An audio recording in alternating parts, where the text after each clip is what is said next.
katanya anak siapa? Kamu gitu ya. Boleh.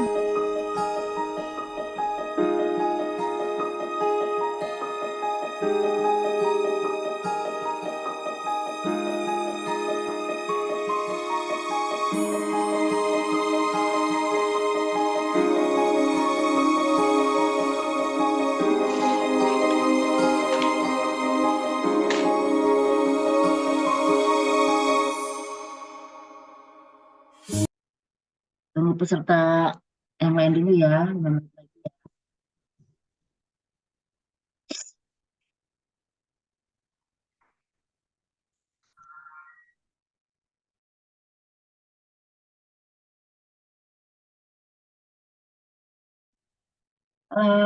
Bismillahirrahmanirrahim.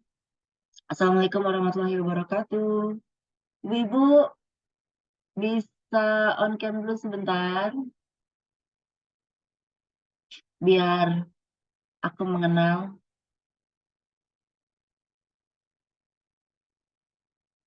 Halo. Halo. Assalamualaikum. Halo, Assalamualaikum.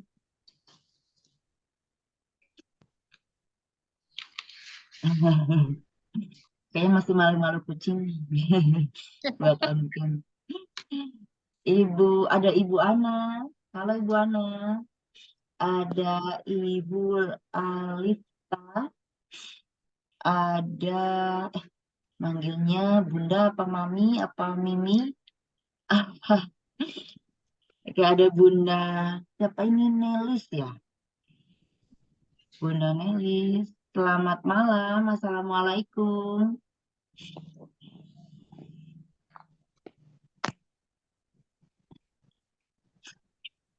Hai, hai, Bun. Suara kita kedengeran nggak?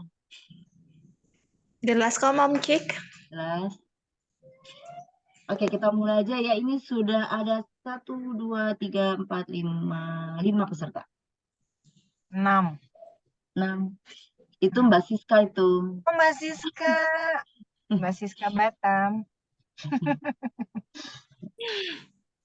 Tapi aku nggak apa-apa ya. Bentar lagi kalau aku udah jalan, aku off cam ya. Ya, Ini oke. lagi Udah nggak apa. Ini lagi pengen lihat wajah-wajah pesertanya dong. Kalau panitia bosen. Kalau timmu bosen, nggak apa-apa.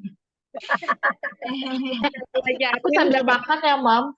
Aku sambil makan ya sama suami aku. Iya, sayang. Yang ini untuk ayam crispy creamy. Oh, yang 2 sampai 3 Dua plate. ini. 2 sampai 3. Tapi kalau ini dia 1. Oh, itu satuan.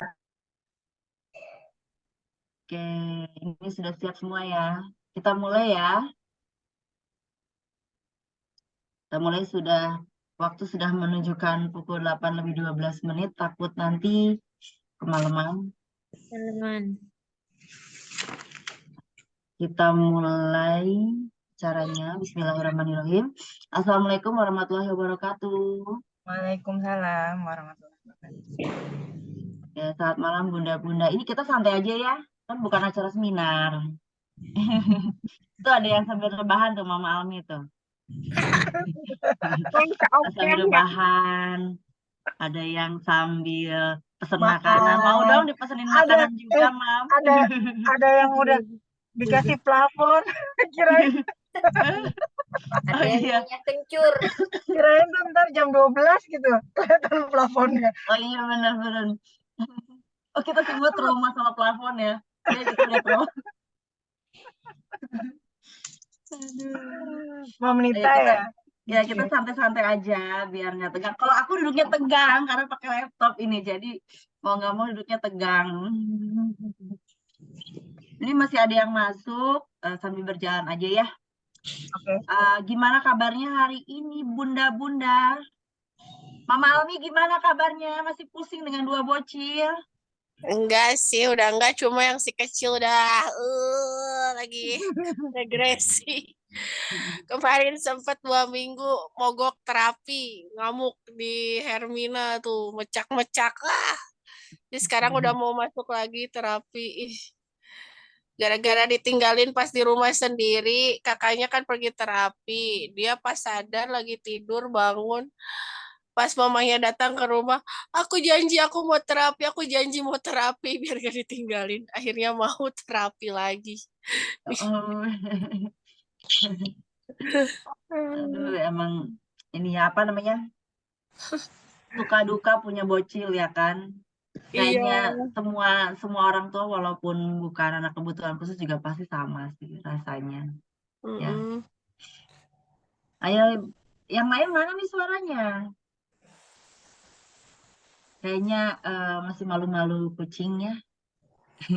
Tapi kucing saya nggak kucing saya malu-maluin. Kalau kucing saya malu-maluin. Oke, di sini yang kita langsung cerita aja kali ya, biar nggak kemalaman. Ada yang mau curhat-curhat. Jadi gini deh, gini, awal mulanya kami itu bikin acara kayak gini tuh apa, acara curhat-curhatan begini tuh ceritanya udah kayak di radio ya, dulu radio apa ya yang ada curhat-curhat gitu kalau malam ya. Ada kan ya dulu radio gitu yang kalau malam tuh curhat-curhatan gitu ya. Nah, kalau kita sekarang udah zaman nggak radio, jadi zamannya pakai Zoom. Kalau Masih ada sekarang. oh masih ada ya? Masih kiss apa female gitu. Iya bener ya, iya bener-bener.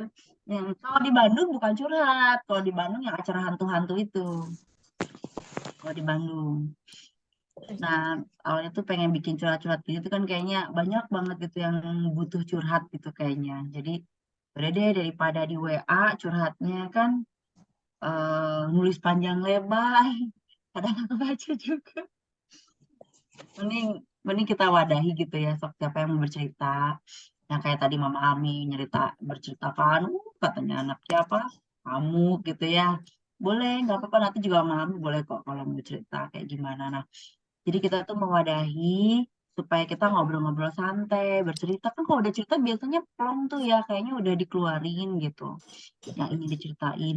Emang rata-rata orang enaknya nulis ya di WA.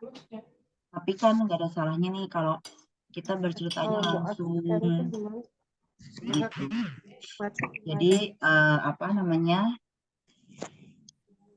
di sini kita Teratai Biru ini membuka apa fasilitas untuk yuk sama-sama kita sharing apa yang dirasain, apa yang jadi keluhan, apa yang lagi bete, kan nggak harus tentang anak juga ya. Kebanyakan biasanya tentang suami. Boleh tentang keluarga mungkin gitu boleh. Ini aku lagi batuk juga ya, jadi kalau ngomongnya agak pelan-pelan atau agak keganggu sama suara batuk, mohon dimaafin ya. Gitu. Kalau Teratai Biru sendiri, pembentukan dan dibukanya mungkin nanti akan diceritakan langsung di grup ya, biar waktunya nggak lebar. Nanti sejarahnya baru kita ceritain nanti di grup sama Bu Ketuk di sini nanti ada. Mentira. Oke, siapa nih yang hari ini mau curhat duluan? Ada yang mau cerita nggak hari ini? Mama Ami mau cerita? Ada yang mau cerita? Cerita apa ya? Ini sih cerita tentang anakku bersekolah di sekolah reguler.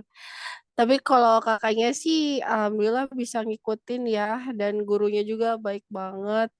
Maksudnya mau ngerangkul gitu kepala sekolahnya baik. Dia udah bisa mau bergaul, udah tahu nama apa namanya teman-temannya, udah mau berdoa, udah bisa ngikutin lah kayak kegiatan kayak anak tipikalnya. Cuman yang pusing yang adiknya itu ketika digabungkan sama anak yang lain belum mau masuk ruangan, memisahkan diri.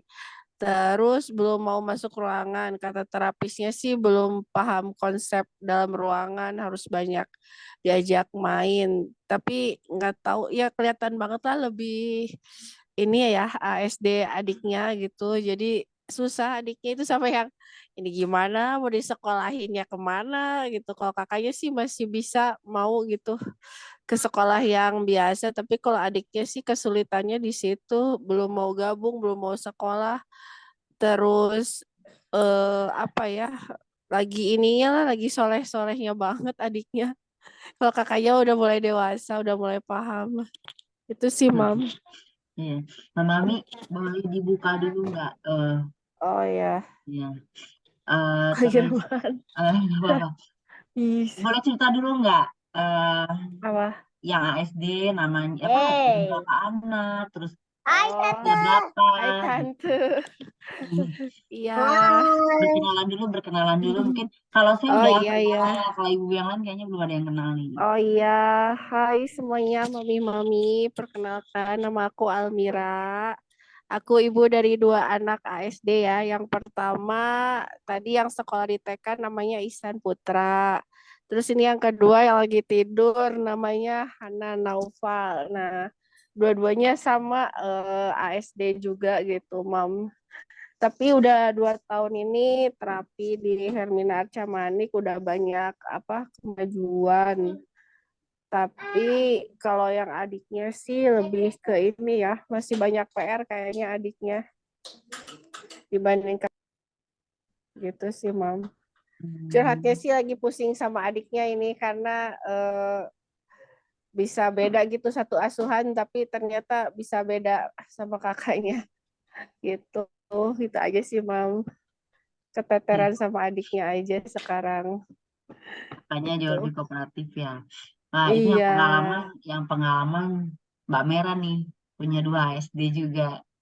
Mami Mira sama nih. Cuma memang jaraknya kalau Mam Almi kan kembar ya. Kembar Setahun ya? bedanya, Ah, setahun, oh, setahun setahun, bedanya setahun. setahun. Bukan kembar, dua anak ya, tapi bedanya Iya, setahun. setahun. Nah, kalau Mbak Mera agak jauh ya, Mbak Mera ya. Halo Mbak Mera. Mana? Halo, Assalamualaikum. Salam. Ya, sama. Saya juga punya dua anak ASD ya, tapi jaraknya sangat jauh. Yang satu berusia 17 tahun, yang satu lagi usianya baru 5 tahun, 5 tahun setengah. Jadi, ya gitulah, Jauh banget. jauh, jauh banget. Ya memang suka dukanya, suka duka Mm, ya. itu juga Nggak anak banyak saya dukanya, juga nggak banyak. beda. Kenapa Mbak? Ya, anak saya juga eh, beda banget ya, sama-sama ASD, cuman memang beda banget apa perilakunya yang ditunjukkan, ciri-ciri ASD kan memang beda banget gitu. Kalau kakaknya kan Asperger itu dia tidak ada terlambat bicara ya, tidak terlambat bicara, makanya saya baru aware itu di usia anaknya udah 8 tahun, menginjak kelas 2 SD. Itu karena udah dicolek ya sama guru sekolahnya, kayaknya ibu anaknya harus di assessment deh gitu karena perilaku gangguannya lebih ke perilaku jadi karena dia mungkin rigid dia mungkin ada gangguan sensori yang tidak saya ketahui jadi sering tantrum di sekolah gitu kan orang-orang ngaji rame-rame murojaah dia marah rupanya itu gangguan sensori auditori ya kan yang tidak saya ketahui terus ada perubahan jadwal pelajaran dia nggak terima itu kan rigidnya dia ya gitu jadi sebelum di asesmen kan saya nggak tahu taunya nih anak pemarah aja gitu kan di assessment ternyata Asperger gitu dan apa hambatannya itu lebih ke sosial emosional sama komunikasi. Nah, sedangkan adiknya itu ASD itu jelas dari kecil sudah kelihatan memang ada gangguan keterlambatan perkembangan. Kontak mata jelas sulit gitu ya. Terus udah gitu terlambat bicara. Dia tuh baru verbal itu di usia 3 tahun gitu. Jadi memang beda-beda banget ya, karena namanya juga spektrum. Jadi dari satu ibu pun sama-sama ASD benar-benar bisa berbeda banget gejala-gejala yang terlihat gitu. Iya, iya, iya benar, benar. Mana Mbak Almi pasti beda sih. Apa namanya antara satu anak sama anak lainnya itu pasti beda ya. Yang adik kakak aja beda, apalagi kita nih yang beda ibu, beda, maksudnya anak-anak kita yang beda ibu gitu, beda ayah. Ada tipsnya nggak Mbak Mera nih, Mbak Almi ngadepinnya jaraknya pendek lagi. Kalau ini kan jaraknya deket ya.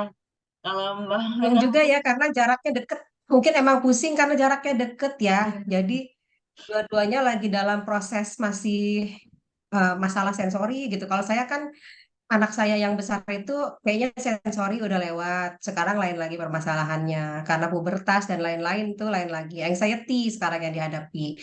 Yang kecil baru mulai masalah sensori gitu. Jadi mungkin ya karena memang case-nya beda, jadi kalau tips-tips yang teknis mungkin nggak bisa sama ya. Tapi yang pasti secara general ibunya harus apa ya, sabar ya, standar ya, ikhlas. Terus jangan terlalu ngoyo karena eh, jangan terlalu pengen ngejar ke target gitu ya. Karena memang eh, progres anak ASD itu kayak ya kayak tangga gitu kan, pelan-pelan gitu. Jadi progres stagnan, progres stagnan, progres stagnan. Tapi percayalah semua itu naik ke atas kok. Kadang-kadang kita kelihatannya kayak stagnan, padahal sebetulnya kalau kita perhatikan dia progres loh. Cuman memang progresnya itu kecil gitu. Makanya kalau kita ngoyo, kalau kita oh 6 bulan udah belum bisa, udah harusnya udah bisa ini nih, nggak pasang target yang terlalu tinggi, kitanya jadi capek, nanti kitanya jadi apa ya, nggak sabar, vibes-nya jadi nggak enak, ke anak juga terasa. Sebab kalau kita kayak gitu kan kita jadi kayak nggak ikhlas ya gitu. Nah kalau ibunya juga ada rasa bear a grudge gitu ya, gimana sih kayak gitu. Anak juga progresnya jadi malah tambah lambat, bukannya malah cepet gitu. Tapi kalau kita ya udah oke, hari ini ada progres sedikit ya disyukurin. Nanti berapa bulan lagi ada progres sedikit disyukurin. Nanti tanpa terasa tiba-tiba loh, oh ya Allah alhamdulillah kosakatanya nambah gitu. Nggak terasa gitu. Makanya jangan terlalu ngoyo, jangan terlalu apa ya, jangan terlalu dibuat stres gitu ya. Makanya selalu saya bilang kalau moto saya itu rendahkan ekspektasi, perbanyak ngopi-ngopi. Itu sih kalau saya. Jadi take your time aja Mama, jangan terlalu pusing. Makanya kita di sini curhat-curhat bareng ya gitu. Karena kita sesama ibu-ibu pejuang ASD kan gitu. Jadi di sinilah wadahnya kalau mau menuangkan segala keluh kesah dan amarah. Cie, udah kayak lagu. Gitu sih Mam Cika. Iya. Mam Almi gimana? Kira-kira yang terasa banget bikin bete-nya tuh apa? Masalah terapi ya? Masalah dia Iya, anak terapi paling ya? pusing kalau udah tantrumnya bareng. Asli, itu udah bikin ya udahlah kita nangis aja bertiga. Tantrum bareng juga mama. kakaknya jadi gak suka dengar suara adiknya nangis kan. Iya pas waktu Betul. itu salah saya, ya dia kan nggak mau terapi. Saya cuma ngomong gini, ya udah kamu nggak mau terapi, ya udah bawa pergi. Udahlah masuk ke ruang terapi kan. Mungkin dia karena lagi nggak mood, pas di ruang terapi dia udah beres, dia diburu-buru udah selesai suruh keluar.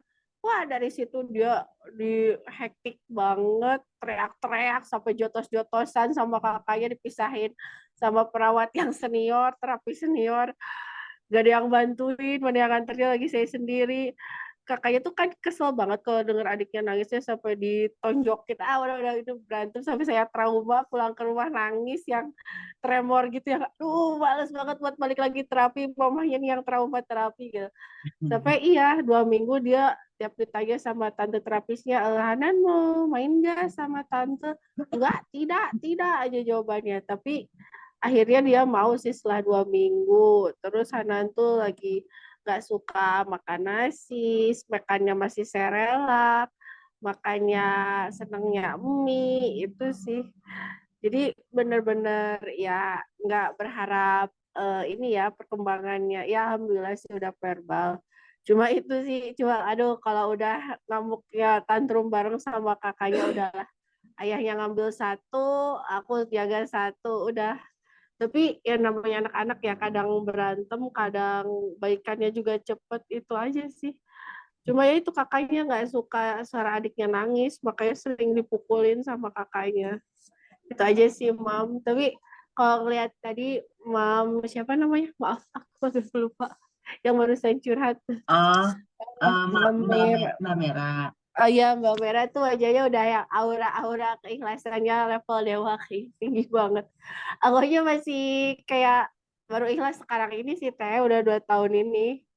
Hah? Awal-awal udah yang kayak apa gitu ditanya tuh masih kayak loading gitu apa baru sekarang sih bisa kayak oke lah aku menikmati hidup gitu. Udah mulai menerima oh gini kali jalannya kayak gitu sih teh. Paling Ya, itu aja. memang menerima itu paling susah ya. Tapi emang itu Iya. pintu utamanya ya Mbak Merah ya. Pintu utamanya emang harus nerima dulu. Kalau nggak nerima, Tapi tadi susah. Mam siapa tadi namanya? Mam Yang Almi, Mam Almi, Mam Almi. Mam Almi itu kalau masih dalam proses apa dalam tahap ya ampun kenapa aku sih gitu why me gitu itu wajar sih anaknya masih kecil anak saya udah 17 tahun Mam saya juga udah ngelaluin proses kayak gitu udah gitu loh jadi ya ampun apalagi kita dua ya saya tuh Iya. kemarin kan udah anak kedua saya kan yang Asperger anak kedua kemudian saya hamil lagi anak ketiga alhamdulillah gitu kan enggak gitu terus ternyata ASD lagi saya gini ya Tuhan lagi kemarin Wow, udah gimana gitu banget. jadi itu saya ngerasa kok gue lagi sih gitu loh tapi again karena saya mungkin udah membersamai anak ASD lebih lama ya jadi mungkin proses penerimaan saya itu menjadi lebih cepat untuk yang anak kedua ini gitu loh walaupun saya juga ngerasa kok gue lagi sih gitu nggak ada yang lain apa Iya benar tapi ya. ya udahlah ya gitu alhamdulillah banget saya juga dipertemukan dengan bunda-bunda hebat di sini nih sobi-sobiku tercinta yang tiap hari ngobrolnya macam-macam random banget dari Indomie sampai apalah macam-macam sampai sakit gigi dan lain-lain. Pokoknya lumayan lah apa ngobatin kadang-kadang walaupun saya udah 17 tahun punya anak ASD ya, tapi tetap aja namanya sehari-hari mah ada aja kali ya. Rasa bosan, rasa penat. Aduh, hari-hari tuh terapi, terapi, terapi. Tapi dengan adanya tempat curhat kayak gini, support group gini, bener kebantu banget. Makanya salah satu tips saya juga carilah temen, carilah support group yang kayak gini nih karena hanya sesama mama-mama pejuang ASD gini ya yang ngerti gitu loh. Kalau kita curhat sama bunda-bunda yang tidak punya anak ASD mungkin dia ngedengerin tapi dia nggak relate gitu kan. Tapi kalau kita sesama kita curhat kita relate banget gitu loh. Jadi kita bilang aku ngerti perasaanmu itu nggak bullshit itu bener-bener emang kita ngerti gitu karena kita ngalamin. Iya. Jadi banyak-banyaklah apa pasti istilahnya ya curhat komunikasi sama sesama gitu karena insya Allah kalau kita sesama tuh vibes-nya positif lah insya Allah nggak akan judging insya Allah ya mudah-mudahan di teratai biru insya Allah semuanya kita nggak ada judging nggak ada saling main bener-beneran karena kita sama-sama murni pengen saling menguatkan dan saling sama-sama belajar itu aja sih semangat ya Mam Almi Iya terima kasih buat Ya, semangatnya. mungkin kalau tips yang lebih dalam lagi kayak harus digimanain atau gimana mungkin nggak terlalu banyak. Ini ya, soalnya kita kan, karena setiap anak beda-beda, setiap penanganan juga beda-beda. Yang tahu Mal Aminya, terapisnya, ya paling yang bisa kita ini kan jiwa kitanya ibunya ya, memang mesti sabar gitu. Iya benar. Kayaknya mesti ketika gini aja, ketika anak-anak udah tidur, mau nangis nangis nggak apa-apa gitu loh. Mau nangis, mau kalau aku tuh dulu kalau lagi capek gitu, nangisnya di kamar mandi sambil mandi, pakai shower air panas itu kan enak ya. Terus nangis gitu, nangis karena capek gitu, karena rasa capek lelah. Jadi kayaknya kalau mau seperti itu juga nggak apa-apa. Terus udahnya minum teh anget, teh manis anget tuh kayaknya yang manis-manis tuh ke badan kayaknya enak gitu. Kalau aku suka bilang kalau suami lagi di jalan itu belum pulang, titip coklat ya gitu. Ini tandanya tuh udah mumet gitu kan. Dan kalau coklat tuh kayaknya enak gitu ya ke badan gitu. Nah itu Iya. makan coklat. Gitu. Nanti kalau kitanya udah nggak pening, udah nggak apa sih, mumet, biasanya nemu tuh mam, nemu gitu, nemu cara. Oh ya ya, kenapa tadi nggak gini? Kenapa ya tadi nggak gini gitu? Nanti nemu. Terus pokoknya kalau udah pikiran udah jernih tuh pasti enak, pasti nemu. Mungkin ada tips-tips di grup yang bisa dipakai gitu ya. Kalau kita udah calming, mungkin anaknya bisa kita kasih input-input calming. Dianya misalnya lagi nggak tantrum di rumah, bisa kita peluk gitu ya, peluk usap-usap dadanya aja gitu kan. Bisikin kalau zaman orang tua zaman dulu gimana sih? Sing soleh, sing bager gitu. Yang soleh ya, Iya. yang baik ya. sayang sama ibu ya gitu. Meskipun anak autis, aku yakin sih mereka juga bisa mendengarkan gitu. Saya juga sama Keke gitu ya, kadang kalau dia udah beres tantrum apa, dipeluk, diusap-usap tuh punggungnya, jangan marah lagi ya. Walaupun nanti dia nanyanya random, nggak nyambung, tapi nggak apa-apa gitu, minimal kita nggak bilang gitu. Ya, Mami ya. Iya, Oke, ya. Ibu, nih nanti nextnya, tapi sebelum nextnya, aku tuh mau dulu nyampein dulu beberapa ininya ya, aturan ininya di sini apa? Aturan untuk kita curhatnya supaya nyaman ya. Jadi kalau lagi curhat mungkin nanti bisa on cam supaya kita tuh bisa melihat apa wajahnya, ekspresinya gitu ya, bisa on cam. Terus karena di sini ada admin laki-laki, boleh nanti pakai hijab kalau memang Muslim dan memang malu dilihat laki-laki, boleh pakai hijab. Terus apa namanya? eh, Kalau udah apa tidak ada kesempatan untuk berbicara, nanti mohon di mute supaya nanti yang lainnya bisa dengar dan gitu ya. Oke, nextnya nih ada yang mau cerita lagi nggak? Ada yang mau sharing-sharing lagi nggak? Boleh kok apa aja, nggak harus masalah anak. Tapi biasanya kalau masalah pribadi malu ya ramean gini. Ada yang mau cerita lagi nggak nih? Hai, Halo, hai. hai, hai. Mam siapa nih? Halo, Udah selesai aku makannya, Ina. Mam. Udah selesai makannya, Mam. Udah ini aku lagi malam mingguan. Asik sekali. Lagi time ya. Me time, quality time. Soalnya kalau hari Sabtu tuh aku tuh 3 terapi. Oh, apa aja? Snozeland, SI Mm-mm. sama TW. Itu anaknya ikut dong. Malam minggu aja sekarang ikut. Enggak. Jadi aku taruh sama mbaknya. Terus dia pulang dari tadi kebetulan kan hari ini kan dari rumah sakit Pelni, terus ke Cipondo ke klinik terapi. Terus aku ada acara. Ya udah, aku tinggal sama mbaknya. Tapi mau Jadi ya sama mbaknya nggak tantrum gitu, mau ya? Nah, ini jadi sebulan lalu itu aku pernah kayak cerita di MPAT di grup Iya. empati ya. Iya. Ingat aku ingat. Jadi si Fas itu tuh bulan lalu itu dia benar-benar tantrum yang aku nggak ngerti, bapaknya nggak ngerti. Pokoknya kita sisi rumah nggak ngerti nih kenapa gitu kan. Hampir 2 minggu lebih, mau 3 minggu tuh. Pokoknya setiap bangun tidur nangis, sampai teriak-teriak. Dan yang puncaknya itu mbaknya digigit kan sampai berdarah itu. Terus akhirnya aku sama suami waktu itu ya udah yuk kita ke dokter Tuti lagi karena kan emang sempet udah selesai kan ya. Maksudnya aku udah sempet lama tuh nggak konsul gitu kan. Akhirnya kita konsul lagi. Nah, dokter Tuti kan bilang, oh ya ini fase emosi bagus, ini yang kita harapkan gitu-gitu kan. Terus kata aku, tapi kan kita nggak ngerti gitu maunya apa ya gitu. Terus jadi gimana ya dok? Ya udah nggak apa-apa sih. Ini bagus karena ini yang saya tunggu-tunggu dari Revas gitu. Akhirnya kita kan dirujuk buat yang Snozeland itu kan. Ya udah, alhamdulillah lah ya. Pertama kali Snozeland 3 minggu lalu. Jadi kan seminggu sekali ya. Ini aku udah 3 kali. Sampai 8 kali paket. Yang pertama itu aku tuh ngerasa work banget, efektif banget nih Snozeland. Langsung tiba-tiba itu dia nggak tantrum sama sekali sampai detik ini. Jadi aku kayak berpikir, nih anak emang kepengen apa gimana? Sampai yang bener-bener tantrumnya bener-bener langsung bless gitu loh, hilang gitu loh. Gara-gara si Snozeland itu. Mungkin karena dia apa ya ada terapi baru kali ya kan Snozeland kan dia happy ya pakai lampu gitu-gitu yang dia selama ini mungkin kalau SI atau TW mungkin udah bosen kali ketemunya itu lagi pas di Snozeland tuh dia kayak happy banget gitu. Dia kan sekarang aku masukin sekolah ya tapi sekolah reguler nih jadi di teman-temannya tuh kayak cuman 7 orang gitu.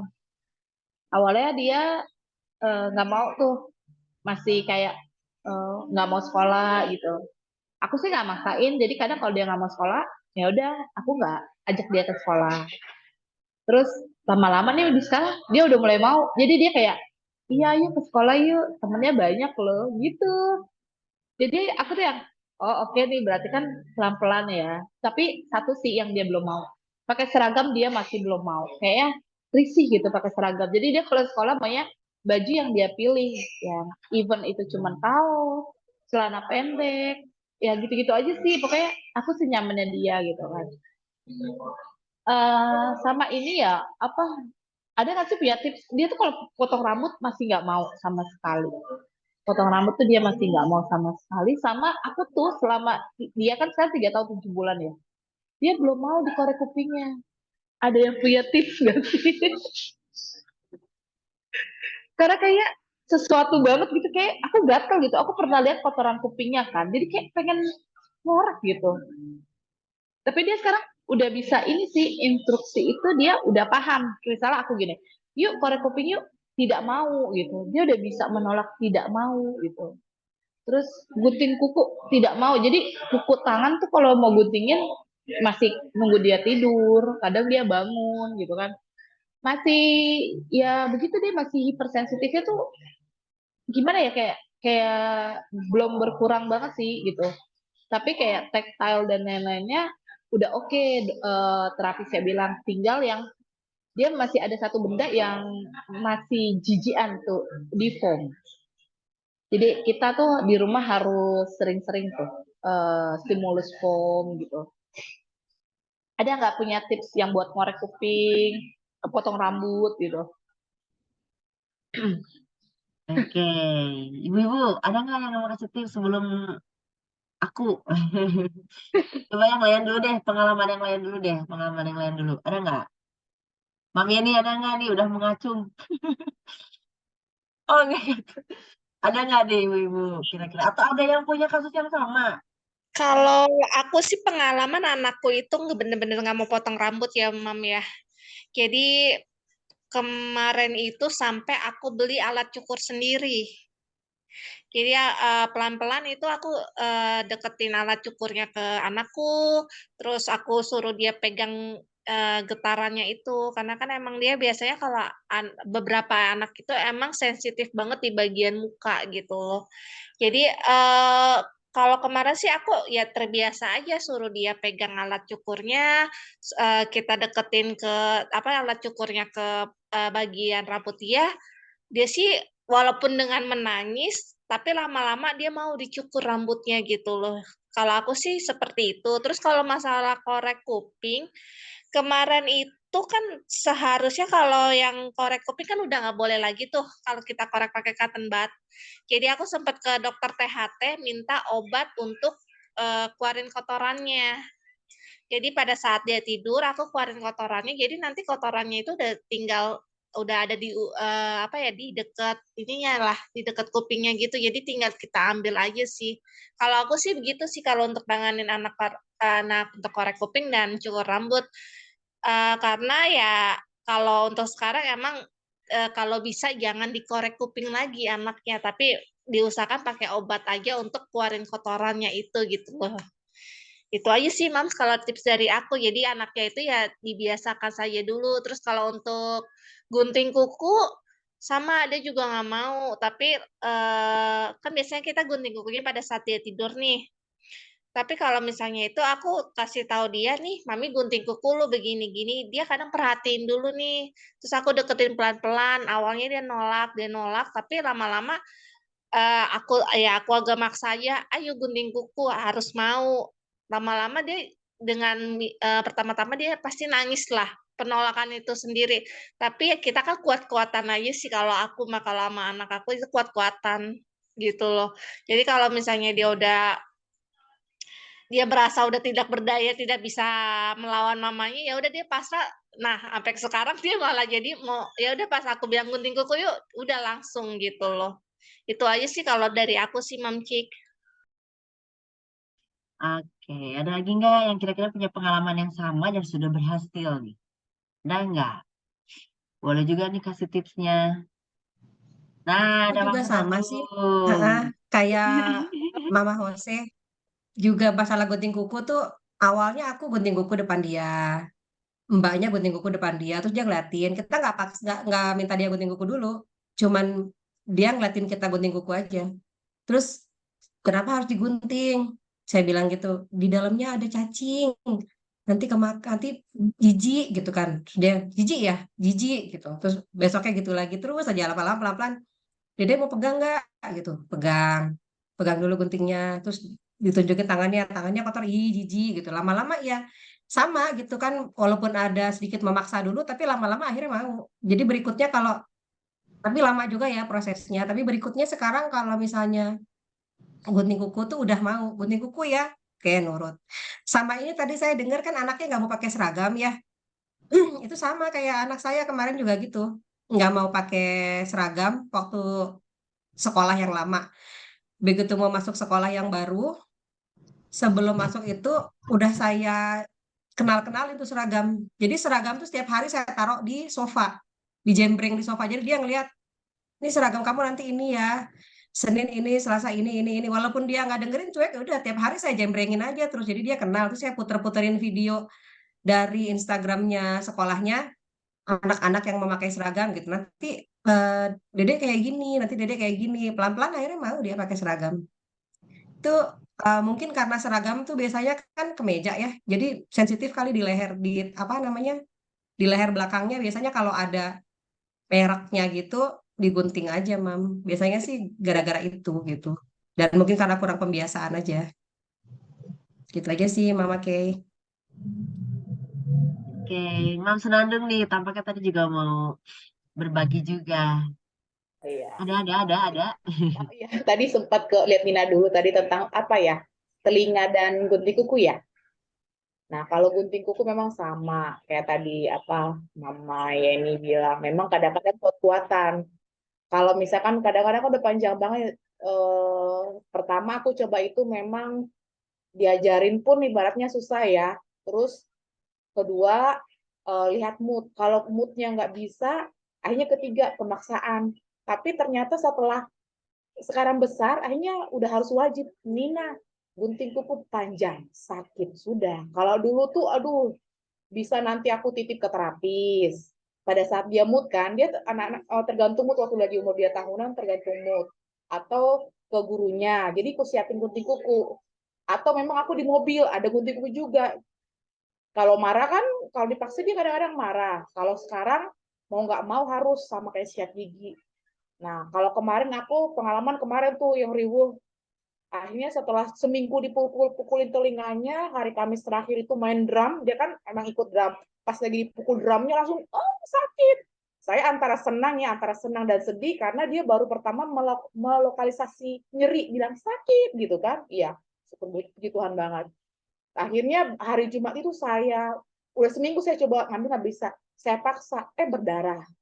Nah, saya bawa akhirnya ke THT Proklamasi. Jadi dulu itu kan saya kira tuh steamingnya itu mukul-mukul telinga, tapi ternyata setelah ketahuan akhir-akhir ini ternyata tipenya Nina itu mengeras, jadi memang harus ke THT.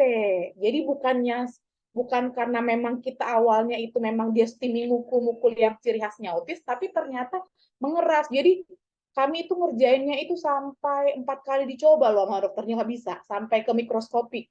Kalau di THT Proklamasi itu kan ada ruang mikroskop kan, itu baru. Jadi memang ya pertama ya kalau kayak tadi sudah dikatakan nama Bunda sebelumnya, kita coba pakai obat. Memang kan ada dua ya tipenya, memang kering, kering dan mengeras ya, ini sampai ke dalam itu.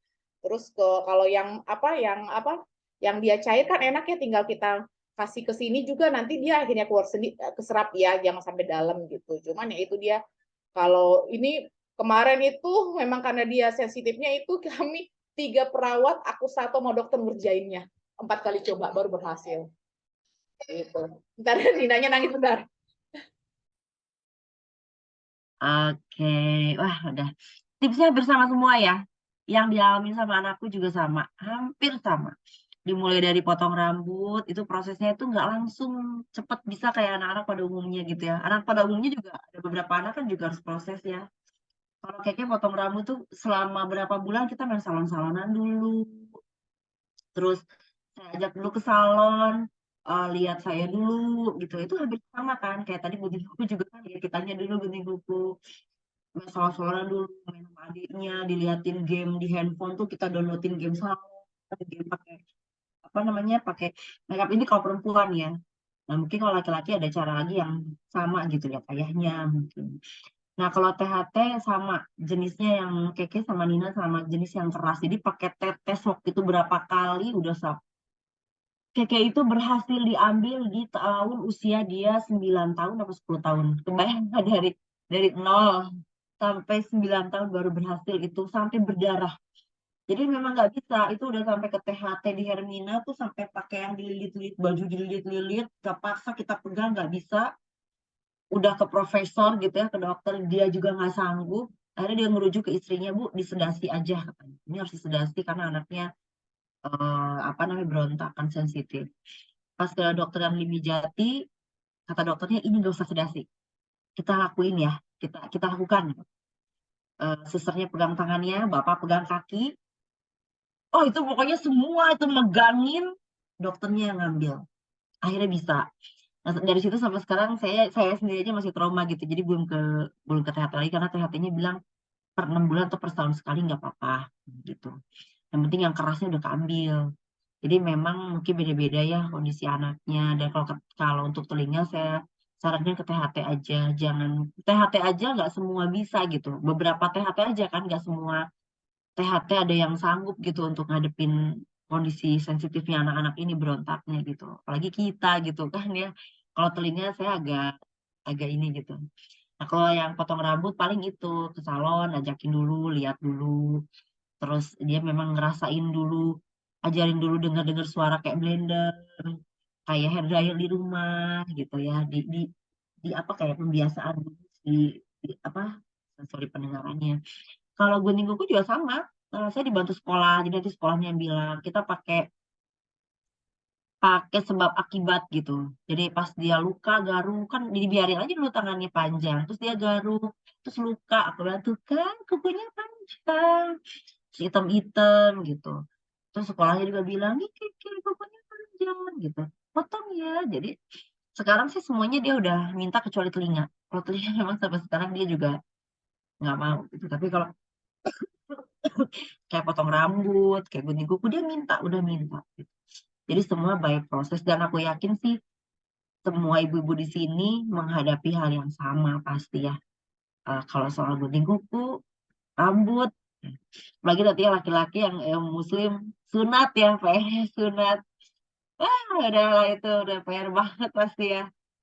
Sunat ini harus cari yang ahli banget yang sunat itu bukan pas ini ya, bukan pas sunatnya prosesnya. Kalau prosesnya sambil di apa namanya di bius total tuh ada gitu kan dulu dokter juga ada yang nawarin ke anak saya yang tipikal ya. Mau nggak Bu sambil operasi waktu itu punya hernia disunat sekalian gitu.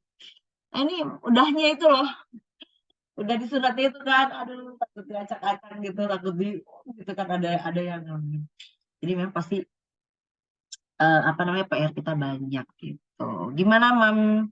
Mam siapa Mam Nelly ya? Mam Nelly Wah, banyak banget ya masukannya ya. iya.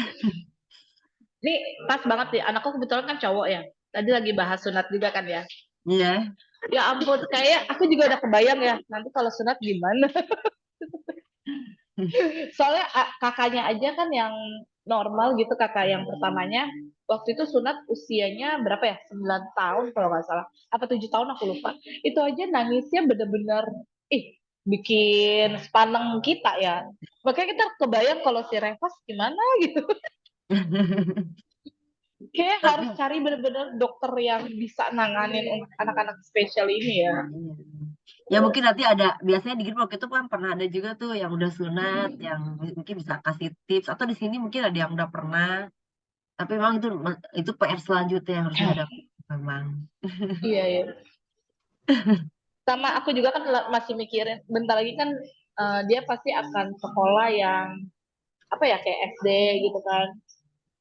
Biasanya kalau anak-anak usia SD itu enaknya sih sekolah apa sih Mam? Maksudnya aku kepikirannya pengen sekolah alam ya, biar yang aku baca-baca sih katanya biar apa energinya lebih tersalurkan atau apa gitu kalau sekolah alam katanya kan. Nah kalau misal dia sekolah biasa itu ini nggak sih apa sih maksudnya oke nggak sih untuk kondisi anak-anak yang kayak gini gitu. Kebetulan si Revas nih kata dokternya sih waktu diagnosa dia ASD yang ringan gitu. Makanya kita disuruh poles cepet-cepet dan pertama kali dia ke judge ASD kan di 2 tahun 7 bulan. Tapi aku udah terapi dari dia usia 1 tahun setengah karena awalnya speech delay. Terus pas dia ke judge ASD di 2 tahun 7 bulan, aku setiap hari tuh terapinya. Bener-bener aku kejar karena aku ngejar golden age kan waktu itu kan di usia 2 tahun aku mikirnya aduh aku juga kan bingung ya kayak harus ngapain gitu karena yang dua anak ini dua kakaknya kan sebelumnya nggak ada kasus kayak gini gitu kayak aduh ya udah deh kayak kayak kita tuh berdua ya udah deh yuk Bismillah aja kita bisa setiap hari terapinya jadi mau ada rezeki dari mana aja ya udahlah gitu kan jadi kita ngejar tuh gitu dan alhamdulillah dengan tiap hari ini kita tuh ada hasilnya gitu sekarang kayak amazing banget dia udah bisa ngomong dengan bikin kalimat walaupun belum kalimat yang sepenuhnya ya kayak misalnya dia apa ya dia sering bilang kayak aku mau makan gitu terus ntar kadang udah ngelengos lagi gitu kan tapi dia udah paham gitu kayak aku mau pup dia narik mbaknya sih ke toilet walaupun dia pakai pampers tapi dia udah kasih tahu pup gitu aku pup gitu kan.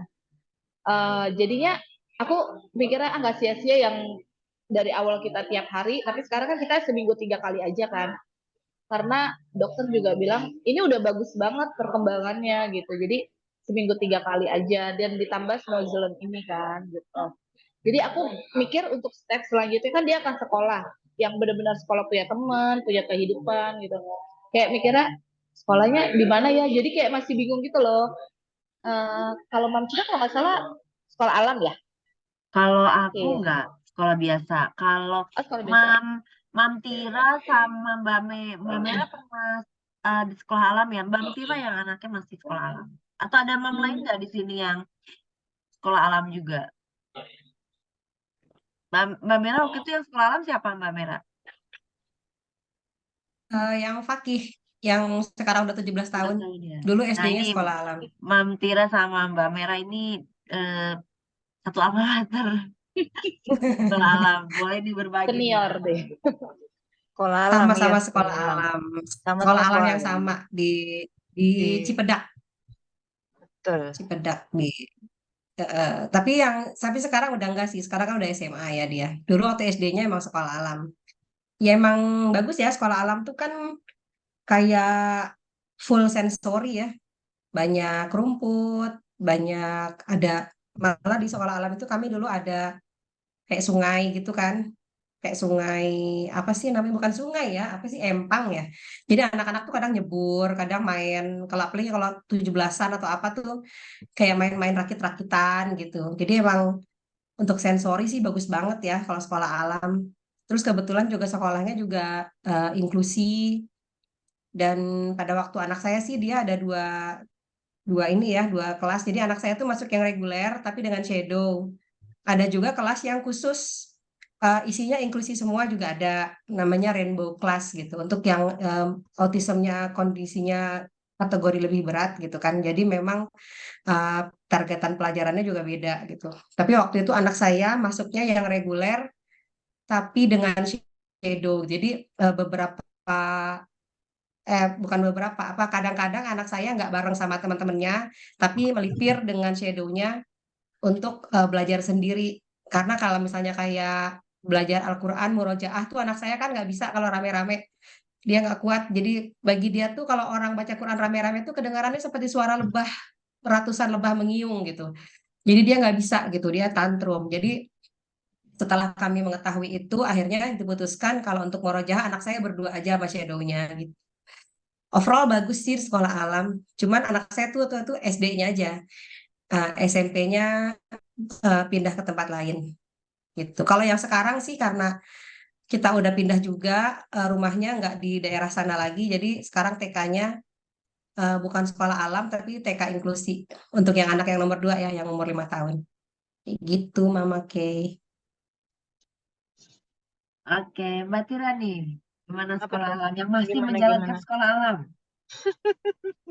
Sekolah alam. Tapi rencananya emang di sekolah alam atau gimana? Emang memungkinkan, maksudnya kan jarak, secara ini emang memungkinkan di sekolah alam atau sebenarnya lebih enggak maksudnya memang pilihannya bisa kan ada orang yang pengen sekolah alam tapi nggak bisa karena emang ternyata sekolah alamnya di Jakarta, dia di mana gitu. Kebetulan kalau aku kan di Duri Kosambi. Nah, ada sekolah alam Tangerang itu deket sih. Secara jarak deket. Karena Oh, tempat terapi kliniknya sekarang juga kan di Cipondo kan. Jadi ngelewatin si sekolah alam dulu baru kliniknya. oh gitu. Terus udah pernah dicek ke sana belum?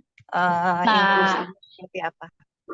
nah aku kan belum ngecek ya. Cuman temanku kan ada anaknya di situ, tapi dia anaknya nggak bermasalah. Maksudnya yang biasa-biasa aja. Aku nanya kan, bisa nggak ya kalau untuk kasus kayak pas gini ASD, infonya dia sih satu kelas tuh dia terima satu inklusi ya.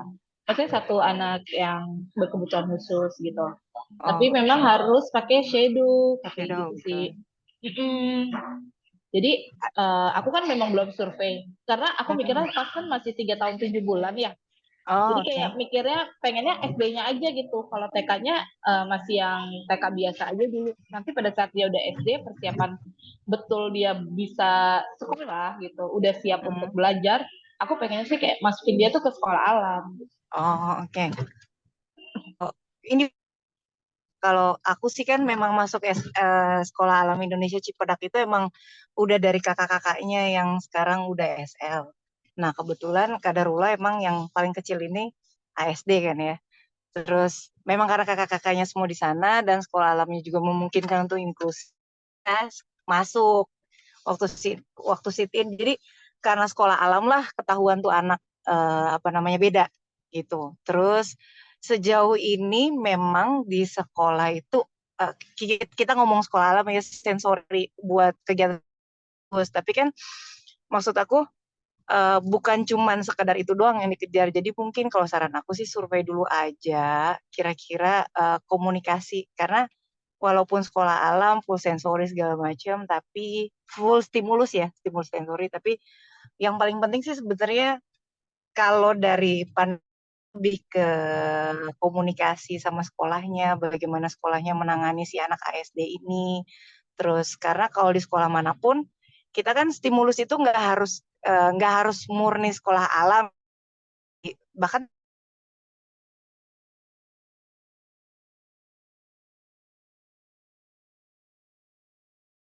Kalau Mbak Tira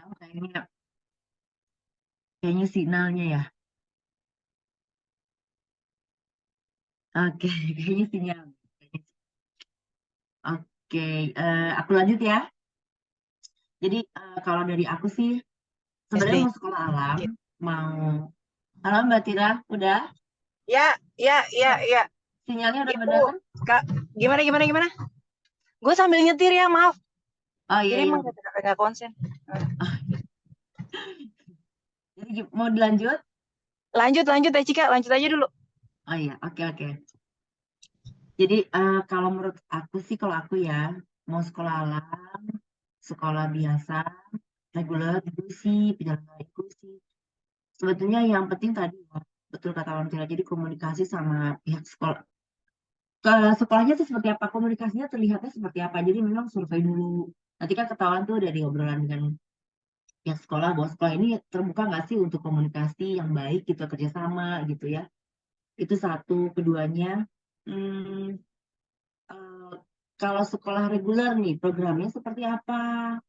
Eh, apa sih? Apakah kita bisa mengejar pembelajarannya atau enggak gitu ya? Dia punya program apa yang ditawarkan? Kalau sekolah penyelenggara inklusi, dia menerima, tapi mungkin tidak se detail inklusi mungkin ya. Saya juga baru mengenalnya setelah banyak diskusi sama Tira kan. Jadi biasanya boleh ada sekolah yang membuat penyelenggara inklusi itu ada yang boleh membawa shadow sendiri, ada shadow-nya disediain sama sekolah. Ini yang aku tahu sih ya. seperti itu. Nah, dilihat programnya seperti apa, eh, nanti anaknya seperti apa, apakah ada asesmen, observasi dulu. Terus biasanya di sekolahnya apakah ada psikolognya, ortopedagognya gitu ya, fasilitasnya seperti apa gitu. Nah, kalau inklusi juga dilihat lagi seperti apa inklusinya. Karena ternyata justru saya setelah ngobrol di grup ini jadi makin tahu kan, ternyata semua sekolah beda-beda gitu fasilitasnya ya. Ada sekolah yang kemarin saya ngobrol sama Mbak Mela juga, ada sekolah yang dipisahkan antara reguler sama dia inklusi tapi dipisahkan reguler sama yang kebutuhan khususnya gitu kan. Ada yang dicampur, kalau di Bandung kan rata-rata dicampur satu kelas, yang beratnya satu anak, yang ringannya misalnya dua gitu ya, dua anak gitu. Jadi satu pendamping pegang satu anak yang berat, ada satu pendamping lagi yang pegang dua anak yang ringan. Nah, kalau di Bandung kan kayak gitu. Jadi lebih baik sih survei-survei lagi. Dan kalau aku pribadi cari yang jarak sekitar dulu gitu, yang deket. Karena jarak juga lumayan mengganggu kalau untuk anak ASD ya. Misalnya dia capek, dia moodnya jelek gitu. Kalau untuk anak aku. Anak-anak ASD kan beda-beda. Jadi di sini untuk pencarian sekolah sih paling itu. Dilihat lagi programnya. Kayaknya. Karena baik sekolah alam maupun sekolah biasa sama-sama bagus selama program yang ditawarkan juga baik gitu. Kalaupun masuk sekolah reguler, dilihat lagi apakah sekolah regulernya bisa nggak berkolaborasi berkomunikasi dengan baik, menerima masukan, mau bekerja sama kita, itu kan lebih baik lagi gitu. Jadi kita yang bisa atur gitu loh anak kita. Kadang-kadang kan sekolah yang udah punya program susah kita masuk gitu. Jadinya nanti ada sedikit clash, keributan kayak saya kemarin kan gitu. Nah, ada juga sekolah yang reguler yang dia baik mau nerima, menyerahkan ke kita programnya, dia juga mau bantu untuk programnya itu kan ada juga yang seperti itu. Jadi nanti tergantung kondisi anaknya juga Bu, nanti di assessment juga gitu biasanya sama boleh sama kita, boleh sama pihak sekolah gitu, dilihat kan observasi anaknya kira-kira bisa nggak sih di sekolah sini gitu. Kayak gitu biasanya. Kira-kira Ibu kalau udah ada incaran sekolah boleh datengin, boleh ditanyain di programnya seperti apa gitu. Gitu kalau dari saya Bu. Kalau Ibu lain ada Mbak Mei atau siapa yang punya pengalaman sama sekolah nih Mbak Mei ini. Mungkin ini tentang sekolah kalau agak lama mungkin bisa jadi acuan ibu-ibu juga ya dalam mencari sekolah gitu. Jadi kebetulan pembahasannya kan mungkin punya problem yang sama dengan yang lain gitu. Halo Mam Cika. Halo gimana Mam? Assalamualaikum warahmatullahi wabarakatuh. Perkenalkan semuanya, saya baru di sini ya, baru diedit kemarin sama bundanya Kale. Perkenalkan, nama saya Lida. Anak saya yang pertama, dia usianya ASD, usianya 8 tahun. Alhamdulillah sih satu angkatan sama Kalisya, bundanya Bunda Tira. Masalah yang pertama sih aku pengen tanya yang tips sunat. Ini Aska itu susah banget buat diajakin sunat. Meskipun udah berkali-kali saya sounding ke Aska gitu. Aska, ayo sunat gitu. Aku tidak mau, Mama, aku tidak mau sunat gitu. Karena sunat itu sakit katanya gitu kan. Sampai kan beberapa kali Uti sama akunya nanya, Lida kapan mau sunat Aska? Katanya Lida kapan mau sunat Aska gitu. Kebetulan Uti dan akunya kan domisili di Bandung ya. Kalau Mam Cika ada rekomendasi nggak tempat sunat buat anak-anak yang spesial kayak Aska kayak gini gitu ya di Bandung, kalau nggak di Bandung di Jakarta gitu. Sempat juga sih kemarin ngobrol gitu, ada yang nyaranin buat yang katanya ada sunat yang hipnoterapi kayak gitu kan ya. Terus pernah kepikiran juga saya sama ayahnya Aska, ayah apa kita bawa aja gitu ya ke klinik sunat gitu tanpa pengetahuan Aska, tahu-tahu mau disunat gitu kan. Terus udah gitu pas saya bilang sama Uti dan akunya mau rencana kayak gitu, dilarang sama Uti dan akunya, gak boleh udah kayak gitu, harus semaunya anaknya, katanya khawatir nanti nanti nggak sembuh-sembuh lukanya, katanya gitu kan. Udah terus udah gitu. Nah, jadi sekarang sih lagi proses sounding terus sih, hampir setiap hari saya, ayo sunat, ayo sunat. Sampai kan Aska senang banget sama pesawat. Dia itu sampai hafal jenis-jenis pesawat dan bandara pesawat. Pokoknya dia tahu pokoknya segala yang macam tentang pesawat. Ayo nanti kalau mau naik pesawat enggak gitu. Mau Mama, benar mau naik pesawat. Iya, gimana kalau kita sunat dulu? Kalau nanti sunat, disunat dapat hadiah tiket pesawat gitu. Mau kemana gitu. Sampai saya gitu, tapi tetap aja aku tidak mau, aku tidak mau sunat gitu kan. Nah, itu yang pertama, minta tips buat sunat. Yang kedua, masalah sekolah nih. Masalah sekolah dan ada keributan. Enggak sih, sebenarnya enggak. Belum terjadi keributan. Jadi akhir-akhir ini Aska itu ada ada masalah sama temennya. Jadi ceritanya itu Aska di sekolah alam kan. Aska di sekolah alam itu masuk ke kelas reguler karena catatan dari psikolog waktu asesmen awal itu dia bisa masuk ke kelas reguler dengan catatan pakai shadow teacher. Nah, waktu semester 1 di kelas 1 Aska masih sendiri. Seiring berjalannya waktu, ternyata di semester 2 ada temannya Aska yang pakai shadow teacher juga. Otomatis itu si A ini, kita sebut saja A gitu. Si A ini jadi shadow teachernya bareng sama Aska. Jadi 1 berdua gitu.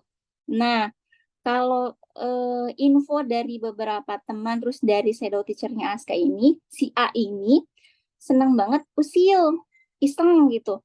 Pokoknya sama teman lah gitu.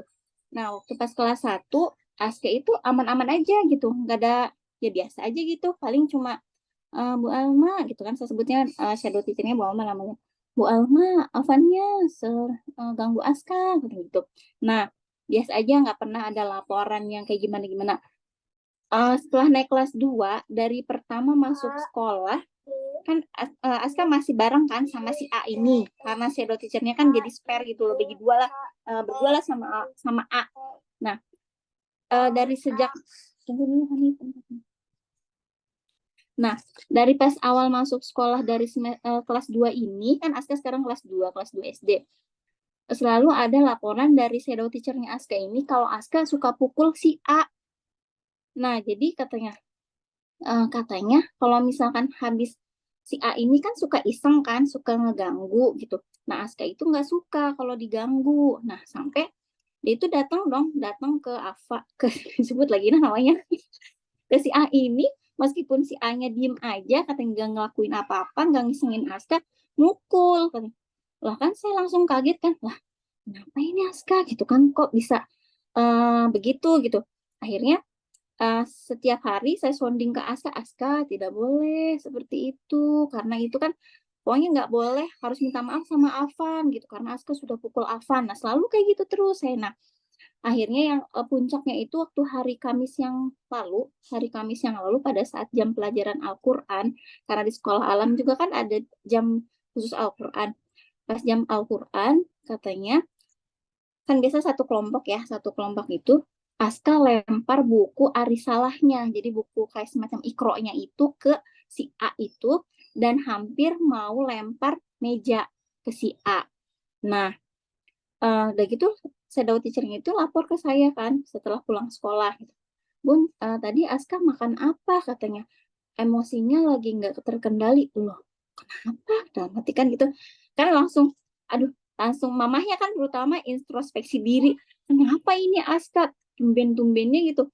Maksudnya kalau di rumah juga nggak menunjukkan yang emosi kayak gitu, kalaupun sama adiknya gitu kan.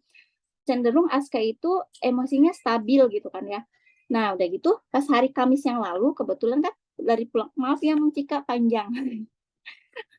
Pas pulang dari sekolah kan Aska lanjut terapi kan. Nah, Aska sekarang terapi diamet yang apa sih namanya itu, Fatmawati ya, Jalan Rumah Sakit Fatmawati yang Dokter Gun kalau nggak salah ya. Bukan, emang bener kok Dokter Gun. Nah, di sana saya cerita sama terapisnya, Bu Laras, ini Aska tadi ada kejadian di sekolah, Aska tuh pukul temannya dan hampir mau lempar meja ke temannya gitu. Oh masa Bun, katanya gitu kan. Sampai terapisnya itu kaget gitu, ngedengar Aska kok bisa gitu. Oh ya Bun, nanti katanya saya coba di BT-nya Aska ya, katanya behavior terapinya. Nanti coba saya ingetin, katanya. Terus saya coba arahin.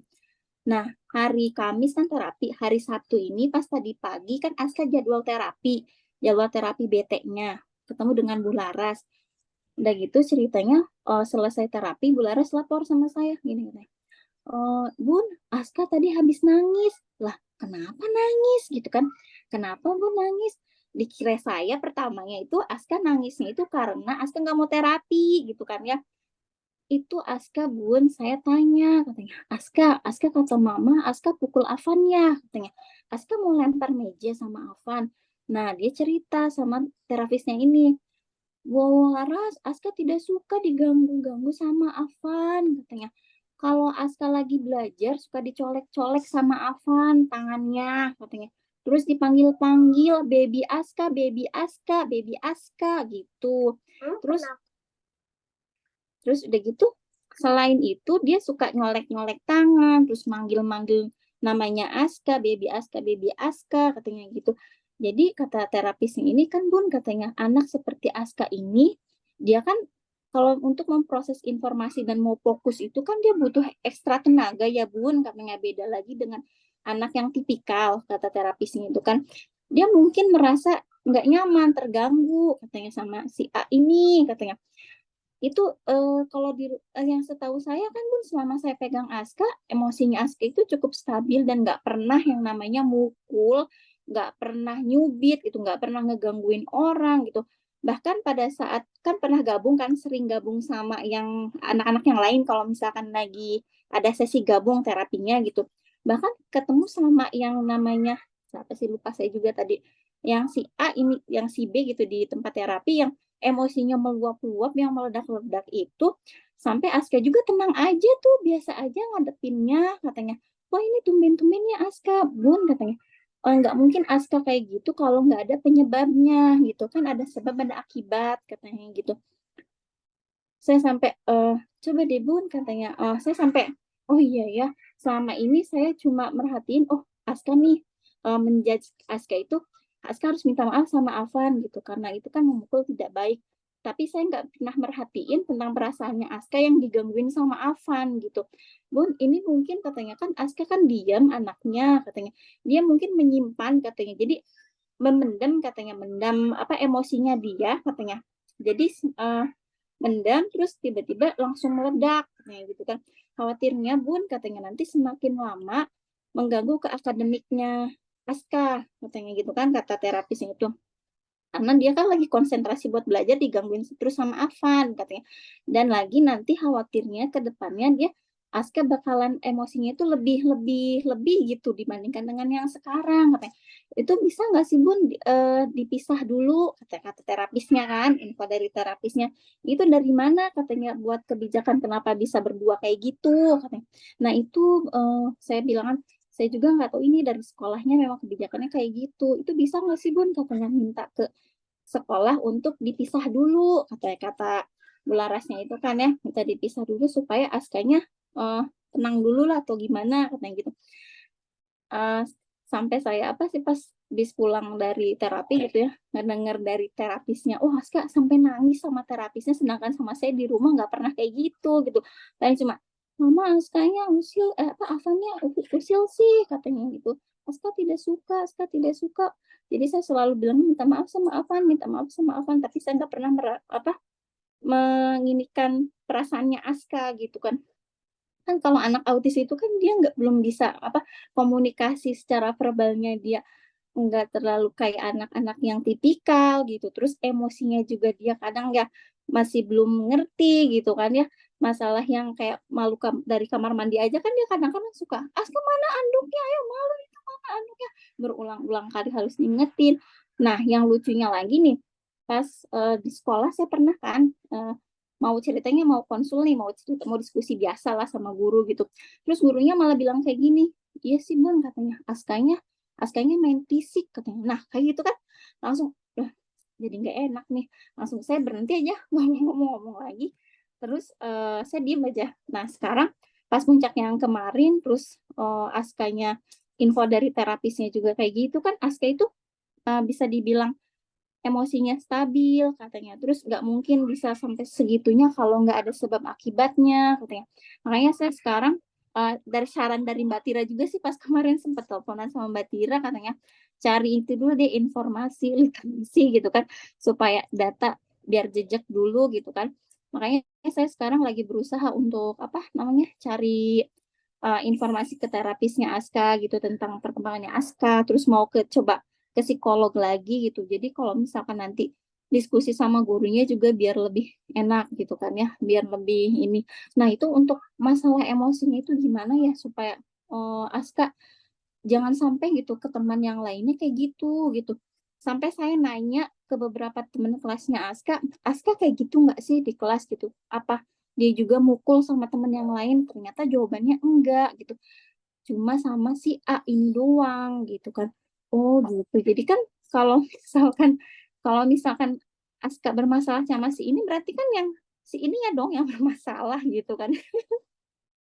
sampai sampai kayak gitu kan, tapi ya saya juga nggak mau nyalahin si A ini karena saya juga ngerti kan kondisi anaknya itu kan memang ADHD gitu kan ya, saya juga paham kok. Cuma kan kalau misalkan kasihan ke Askanya juga kan, ke psikologinya Aska juga, terus jadi kan kayak beban juga, kenapa sih aku teh dibarengin sama dia terus gitu. Terus sedangkan Aska kan tipe anak yang nggak mau diganggu gitu, nggak mau diganggu dengan kalau lagi belajar digangguin, dicolek-colek, dipanggil-panggil, ya gimana nggak kesel kan? Beda kalau anak tipikal kayak gituin kan paling kalau sebel di apa pergi aja gitu aja kan. Kalau Aska kan nggak bisa kayak gitu, langsung mengungkapkan ya udah kalau misalkan lagi nggak suka ya sebel aja kayak gitu kan ya. Cuma ini PR banget sih buat saya, buat kedepannya itu bagaimana sih cara mengelola emosinya Aska gitu. Meskipun itu suatu hal yang bagus ya katanya ya, itu jadi perkembangannya Aska juga kan bisa ngelawan gitu kan. Kalau misalkan kuat pertahanannya Aska juga gitu. Cuma yang khawatirnya dia besok-besok nggak bisa ngelola emosinya dia ke teman yang lain juga gitu. Itu sih Cika ceritanya begitu. Oke, Panjang yang banget paling ya. saya. Nggak apa-apa, nggak apa-apa. Nggak apa kalau juga cerita. Iya. Iya, ada yang mau nanggapin dulu nggak? Mam Tira yang udah pengalaman di sekolah itu atau ada yang lain yang mungkin nggak ada? Mam Tira belum ada. Bukan belum ada, Oh, aku udah, udah kemarin. udah kemarin.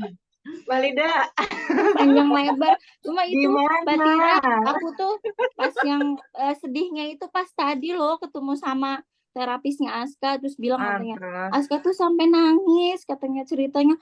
Aduh ya Allah, iya ya bener ya, kemarin-kemarin aku tuh selalu ngejudge Aska tuh yang salah gitu kan ya. Oh Aska minta maaf sama Afan, ternyata dia itu ngerasa aku tuh nggak dibelain loh gitu di sekolah, di kan sama Bu Aini kan aku nanya nih sama mamanya Alena, sama mamanya Mirea, sama Mbak Nida. Aku tanyain WA Japri dong satu-satu yang teman sekelasnya Aska. Aska kayak gitu nggak sih sama temennya gitu kan. Sampai temennya pada bilang kayak gini, enggak katanya Aska itu alhamdulillah katanya akhlaknya baik, terus nggak pernah mukul sama teman, nggak pernah ngeganggu temennya, cuma sama Afan doang katanya, kan sebutin aja lah. cuma sama si Afan doang katanya. Itu juga sampai Najmah bilang ke mamahnya katanya, itu mah pernah katanya pas lagi outbound Aska marah sama si Afan karena Afan ngegangguin Aska. Najmah sendiri yang ngeliat katanya gitu. Nah selama ini kan kadang-kadang Pak Mujahid suka bilangnya katanya tiba-tiba Aska mukul Afan meskipun lagi diem, kan nggak pas lagi nggak ngelihat mungkin Pak Mujahidnya atau guru yang lainnya pas lagi, namanya kan anak-anak banyak kan di kelas kan, lagi nggak ngelihat gitu asal muasalnya dari mana tiba-tiba Aska, yang nggak mungkin lah jadinya kan, bener kan kata Mbak Tira yang kemarin tuh, nggak mungkin Aska tiba-tiba langsung mukul tiba-tiba ini kalau nggak ada penyebabnya gitu. Sampai terapisnya juga bilang hal yang sama gitu, dan aneh gitu, pada kaget kan kok Aska katanya sampai segitunya, padahal emosinya tuh stabil gitu, selama ini stabil, nggak pernah yang tantrum juga, paling mama kayak gitu doang kan, nggak pernah yang kayak gimana. Makanya berarti ini benar kata Mbak Tira, tertibin dulu si Afannya. Sampai aku tuh Terus tadi gimana? ngejapri Pak Mujahid, terus mau japri Bu Alma, tapi kan kalau lagi libur kan orang-orang lagi pada liburan ya gitu. Terus aku bilang sama ayahnya Aska, ayah hari Rabu kita ketemu sama Bu Aini sama Pak Dwi atau gurunya Aska kan yang di Bentala. Oh iya udah siap kata ayahnya Aska. Tapi nanti aku hari Senin dan Selasa aku mau nongkrongin Aska lagi nanti di sekolah. Iya, Ini buat kayaknya Mbak serem Lida. banget sekolahnya Kenapa? ditongkrongin sama emak-emak ya. Iya bro. Kita juga cerita Paling sampai ditongkrongin. paling paling itu tadi kan kita juga udah ketemu yang tadi aku nanya ke Alicia kan. Tadi Iya. apa kapan ya? Bukan tadi ya. Tadi hari Sabtu ya Kemarin ya, kemarin. hari Jumat. Nah, sempat nanya ke Alicia. Terus ke Alicia bilang, iya aku nggak suka sama Avan. Soalnya dia suka bilang gini, Dede Kalesia, Dede Kalesia. Jadi Avan itu kayaknya suka ngebayi-bayiin temen-temennya mungkin. Nah, cuman ini kan sebenarnya kalau kita tarik garis kesimpulan ya, aku dari sisi aku ya kalau dengar cerita Mbak Lida, maksudnya kalau misalnya ini istilahnya ada misalnya 20 anak, terus hanya satu anak itu terus yang dituju. Sementara yang lainnya enggak. Terus ada anak-anak lain yang ke anak itu juga. Berarti ini yang troublemaker ini siapa gitu loh. Jangan sampai nanti kan karena anak kita itu kan memang belum bisa ya. Maksudnya mempertahankan dirinya tuh yang segimana banget dengan verbalnya yang juga masih terbata-bata. Jadi kalau misalnya memang kayak gitu memang mesti di cross check lagi. Kalau ternyata memang ada kondisi kayak kan misalnya suka bilang bayi Aska, terus Kalesia juga bilang aku nggak suka sama Avan tuh suka bilang aku Dede Kalesia gitu kan ya. Nah berarti kan situasinya sama kan ya, situasinya sama.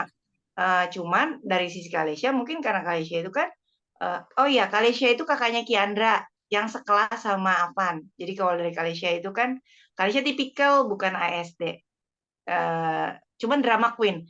Jadi kalau dari kalau Kalesia ya udah mungkin bisa lawan, bisa ngasih tahu perasaannya dia. Kalau Aska mungkin enggak. Nah, kalau saran dari aku sih memang sebaiknya semuanya didudukin.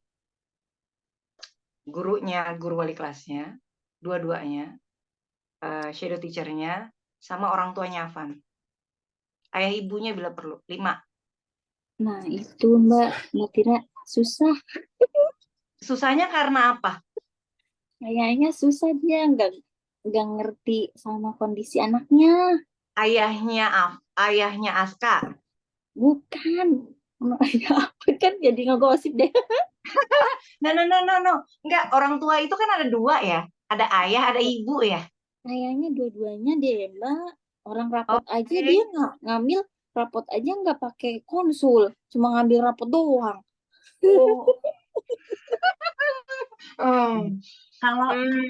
Kalau aku lihat sih, aku nimbrung sedikit ya. Iya, lanjut. Kalau aku boleh komen sedikit, ini mungkin nanti jadi pembelajaran juga nih buat teman-teman kita semua. Ya. Satu itu ya memang nggak bisa dua anak berat disatuin shadownya sebenarnya sih kalau di Bandung nggak bisa ya. Kalau di beberapa sekolah di Bandung itu biasanya yang satu shadow 2 anak itu biasanya yang gangguan belajar, speech delay gitu ya. Kalau udah ADHD, ASD itu biasanya satu pendamping 1 anak gitu. Tapi tergantung, semua juga kan tergantung kebijakan sekolah ya. Nah, keduanya peran pendamping berarti PR-nya. Peran pendamping di sini gimana dia bisa paham masing-masing anak ini gitu loh. Gimana dia bisa mengatur, tapi kalau dua-duanya berat emang pasti kewalahan pendamping juga. Nah, ketiga, ini kita harus paham juga nih kondisi si anak yang satu nih. Kan kalau Mam sudah paham kondisi anak Mam ya, siapa Aska ya. Tapi si A ini yang kita belum paham kan, apakah nyolek-nyoleknya itu kan ada anak itu yang isengnya itu kan nggak bisa dikontrol. Emang dia juga mungkin nggak sadar gitu ya isengnya. Memang dia punya gangguan emosi karena situasi di rumah dia mungkin gitu ya. Kayak teman anak saya, kayak temennya anaknya teman saya, itu dia SPD dan dia itu jayanya tuh orang lagi jalan kakinya apa sih dikedepanin supaya jatuh, terus pokoknya heboh banget di satu sekolah sama anak ini. Padahal anak biasa, cuman gangguan emosi dan gangguan sensori. Nah, jadi kita nggak tahu nih kondisi anak ini. Memang satu yang diutamain sebelum ya kita nggak tahu nih bisa bicara nggak sama orang tuanya kan kita nggak tahu. 2 itu dulu peran pendamping, banyak ngobrol sama pendamping. Dia bisa nggak ngatasin 2 ini gitu, karena kalau dia nggak mampu dia yang harusnya sebetulnya bicara sama sekolah sih, harusnya kalau dia nggak sanggup gitu pegang 2 yang berat gitu kan. Aku nggak tahu kebijakan sekolah di SAI gimana kan, tapi kalau kalau di Bandung sih harusnya seperti itu SOP-nya. Ini si pendampingnya dulu sanggup nggak dia pegang dua gitu yang berat. Keduanya tahu dulu nih anak ini isengnya itu kenapa gitu loh. Memang dia sadar nggak sadar gitu melakukan itu memang dia iseng. Nah, memang PR-nya di anak ini, anak kita itu anak SD itu kan ada menirunya, juga ada respon juga gitu kayak dulu walaupun seperti itu pas dia rebut mainan temennya mukul, akhirnya dia melakukan hal yang sama ke orang lain gitu. Ketika mainan dia direbut dia mukul. Jadi ini memang pasti ada dampak ke anak kita. Memang betul kata terapis harusnya dipisah dulu. Sebetulnya memang harus dipisah dulu karena nanti dampak ke anak kita. Walaupun walaupun secara emosi mungkin iya ada efek bagus itu ketahuan nih. Ternyata respon Aska kalau diganggu begitu. Nah, tapi di sisi peran orang lainnya seperti itu. Tapi peran kita dengan ngobrol dengan pendamping, dengan terapis, ya kita mengajarkan lagi ekspresi yang seharusnya. Kalau marah dia harus kayak gimana, kalau kesel harus gimana. Keduanya peran mam di rumah. Peran mam di rumah, yaitu memvariasi perasaannya. Maksudnya ketika dia laporan seperti itu, kita memang jangan menyalahkan dia dulu gitu. Karena pasti dia aja udah ngerasa banyak disalahin kan di sekolah gitu. Pada saat ketemu kita ikut-ikutan. Wah, ini nanti dia pasti problem emosinya pasti tinggi. Kenapa dia bisa keluar ke terapis? Mungkin terapisnya bisa gitu loh mendekatan sama dia, nggak menyalahkan gitu. Jadi dia merasa ada yang bela, makanya keluarnya emosinya nangis. Sebetulnya udah seperti itu aja udah bagus, dia bisa mengeluarkan emosinya kan, dia nangis, dia mengungkapkan gitu. Tapi yang penting itu. Nah, ini yang utama shadow teacher-nya nih gimana perannya nih gitu dalam menyatukan anak ini gitu. Kalau kata aku sih ya, tapi aku nggak tahu situasi di SRI seperti apa gitu. Kalau kata aku itu. Iya, sorry, kemarin itu soalnya karena aku udah ngobrol sama Mbak Lida, pas malam kemarin itu Mbak Lida, maksudnya aku, makanya ke lompat. Jadi kalau misalnya boleh, menindaklanjuti sih istilahnya, kalau dari shadow teacher-nya udah diobrolin, terus ternyata memang nggak ada solusi, ya kan, kita ke wali kelasnya sebagai orang tua di kelas. Karena kalau di SI itu kan shadow teacher itu guru pendamping itu selayaknya katanya kayak om dan tante ya, hanya membantu di area bagaimana membuat nyaman si ke-ASD-annya ini, tapi yang memang bertugas untuk memahamkan si anak ya tetap tetap guru kelasnya sebagai orang tua di kelas gitu. Kalau dari shadow teacher-nya udah enggak, maksudnya udah dikomunikasiin, kan memang ada tahapan-tahapannya ya, udah dikomunikasiin, terus ternyata dilihat aja progresnya gimana, ternyata nggak jalan, terus ngobrol lagi ke wali kelasnya, apa namanya, bagaimana mereka menanggapi hal ini. Kalau misalnya nggak juga, maksud aku ya naik memang harus misalnya ke orang tuanya, terus kalau misalnya nggak juga, kan kita harus ada solusi ya. Selain memang benar kata Teh Cika, kita sendiri ya memang harus ke askanya, pertama dilihat dulu aja, itu kan memang perkembangan ya. Perkembangan dari dia nggak melawan menjadi melawan, kadang-kadang kita lihat tuh anak jadi nakal, sebenarnya bukan nakal, memang itu perkembangan, dia udah bisa melawan berarti. Bagus dong bisa mengekspresikan. Tinggal memang di area perilakunya. Jadi yang kemarin kayak aku bilang, saat itu juga pada saat dia misalnya mukul atau apa, memang dia harus dikasih tahu saat itu juga. Jangan ada jeda. Jadi dia tahu bagaimana caranya bertindak. Habis itu kalau misalnya ternyata kan istilahnya gini, ada dua hal nih.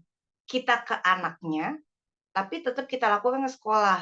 Terus kita lihat aja progresnya. Kalau ternyata dengan kita menguatkan anaknya itu sudah cukup, ya udah, berarti itu sudah cukup. Tapi kalau sekiranya ternyata ini dampaknya tetap begitu dan nggak ada solusi, ya memang mesti naiknya berjenjang. Mulai dari shadow, wali kelasnya nggak bisa juga, orang tuanya nggak bisa juga, naik kepala sekolah. Kalau aku ya. Kalau aku. Tapi memang balik lagi, ada dua. Yang satu anaknya, yang satu tetap prosedur. Nanti dilihat aja, kalau ternyata dengan shadow teacher aja, terus dengan anaknya diperkuat, bagaimana cara merespon, ternyata udah oke, ya udah nggak usah naik kemana-mana gitu. Kalau ternyata belum juga, tetap anaknya diperkuat, naik lagi, nggak bisa juga naik lagi terus aja gitu.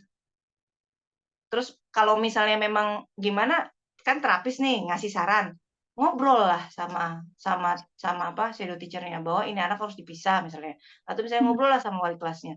Kalau misalnya memang nggak bisa dari sisi shadow dan wali kelasnya itu nggak bisa ngambil keputusan untuk memisahkan dalam artian pisah kelas, ya naik ke kepala sekolah.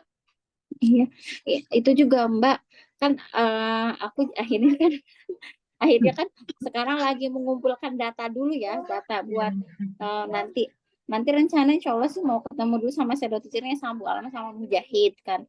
Udah nanti dari Bu Alma sama Mujahid rencana mau ke ini apa namanya ke guru kelas. Terus aku juga kan tadi nanya teleponan sama Mbak Rosi juga kan. Terus kata Mbak Rosi gitu, katanya kalau misalnya langsung aja ke Miss D, katanya gitu. Kalau misalkan dikira masih apa alot katanya Japri aja katanya apa curhat ceritanya curhat kayak apa OTS aja biasa katanya gitu. Tapi kalau misalkan ini nggak apa-apa sih katanya kata kata Mbak Rosi katanya soalnya kan itu istilahnya kayak udah ganggu gitu. Ya kalau kata aku sih Mam, dicoba gini, muatin anak kan nggak bisa sampai 2 hari, sebulan, 2 bulan nih. Iya. Apa diminta bantuan shadownya juga diajak kerjasama, minta bantuan terapi sama mami yang sama di rumah tentang ini naik tingkat berarti anak Mam berarti naik tingkat sebenarnya kadarullah ya, mungkin memang harus naik tingkat, kita harus naik tingkat kan nggak bisa di zona nyaman terus. Kalau nanti gede-gede dia diganggu dengan yang lain, dia nanti nggak bisa responnya seperti ini, nggak bisa juga ya, karena kan semua harus naik tingkat gitu, berarti ujiannya nambah lagi. Nah ini berarti tantangan Mam, shadow dan terapis ada tantangan baru gimana kita nguatin anak. Itu salah satunya kan kita kalau punya anak tipikal diajak ngobrol kan, kamu kalau ada teman ini jangan begini ya, mungkin anak ini nggak ngerti, mungkin anak ini nggak paham, kitanya aja yang ngalah yang paham misalnya gitu ya. Kalau anak tipikal kan, kalau ada anak ganggu ini ngebully kamu ya, kalau dia pukul balik lah gitu. Kalau anak ini kan si anak yang ininya kita nggak tahu kondisinya, apakah dia memang sengaja iseng atau memang dia juga nggak bisa kontrol keisengannya dia gitu. Kita kan nggak tahu kondisinya ya. Ini anak kitanya yang harus diajarkan. Ini naik tingkat nih, berarti ini naik tingkat, maunya memberikan stimulasinya naik tingkat gitu. Karena bisa jadi kalau nanti ini dilepas, nanti dia ketemu lagi anak yang sama, kan nggak mungkin kita mengontrol itu ya, kita yang kadang menyesuaikan gitu. Nah jadi diajarin aja gitu. Nanti kamu kalau ketemu yang lebih kalau isengnya nggak yang mengganggu banget, kamunya menjauh. Nah itu cara komunikasinya aja berarti yang disesuaikan dengan kondisi anaknya, bukan anak kita anak ASD. Apakah dengan visual, apakah gimana gitu, nanti disesuaikan dengan kemampuan anak Mam, karena setiap anak kan beda-beda. Saya nggak lihat anak Mamnya ya, tapi dibantu bisa konsultasi dengan terapis gimana cara berkomunikasikan untuk dia bisa paham dengan temennya gitu, dengan bisa mengalah, memaklumi temennya, lalu dia bagaimana cara dia menghindar keisengan temennya gitu. Karena kan membanting meja terus melempar itu kan respon emosi dia ya, itu berarti yang PR-nya di situ. Mungkin kalau sebelum pergi ke sekolah bisa dikuatkan gitu misalnya, jadi nanti kalau si A ganggu, sabar ya, tenang ya, jauhin aja dulu jaraknya, minta sama bu siapa shadownya gitu untuk pisah dulu jarak belajarnya, jauh dulu, nggak dikelompokin dulu misalnya. Jadi PR-nya berikutnya adalah anak Mam yang kemandiriannya harus mulai ditingkatin supaya dia bisa misah sendiri, shadownya cuma tinggal memantau gitu. Berarti 2 hal ini yang masih ditingkatkan PR-nya supaya Mam juga nggak di zona itu terus. Berarti ini PR-nya dari Allah ditingkatkan nih gitu kan, tantangan baru gitu ya. Iya. Kira-kira ya. Oke, ini mungkin pelajaran buat semua juga ya, bahwa setiap masalah itu pasti ada tingkatannya Mam. Kita udah menyelesaikan masalah di sini, nanti naik lagi tuh, naik lagi. Makanya saya suka bilang tuh kalau di grup Ausi, zona nyaman adalah ilusi gitu. Karena apa? Karena kita akan selalu diuji dan diuji. tapi itu jadi pengalaman ya kan. Nanti kalau mam misalnya udah berhasil, ada yang gitu kan bisa nyampein, oh Bu caranya gini nih, gini gitu. Iya, Jadi bener. ya kan, jadi kan kalau orang kan berpengalaman, untuk mendapatkan pengalaman itu kan harus ngalamin ya. Kayak kita nyetir biasa dalam kota, nyoba luar kota gitu. Tabrak nyerempet dikit gitu. Gitu ya. Itu pengalaman baru. Alhamdulillah disyukuri. Ya, ini udah jam 10, mau jam 10 ya, bentar lagi. Tadi sudah ada 3 orang ya kayaknya yang curhat, jadi kayaknya sesi curhatnya enggak. Yes. Makasih Mam Cika, makasih Semoga Mbak Tira. dimudahin ya. Semoga Amin, dimudahin. amin. Ini tantangan baru. Insyaallah. Nah, Iya. Mam Lida ya, Mam Lida ini curhat terakhir. Jadi nanti yang pengen curhat-curhat kita bisa adakan lagi, mungkin 2 mingguan lagi ya, Bu Tira ya, Mam Tira. Tapi yang pengen disampaikan di sini dari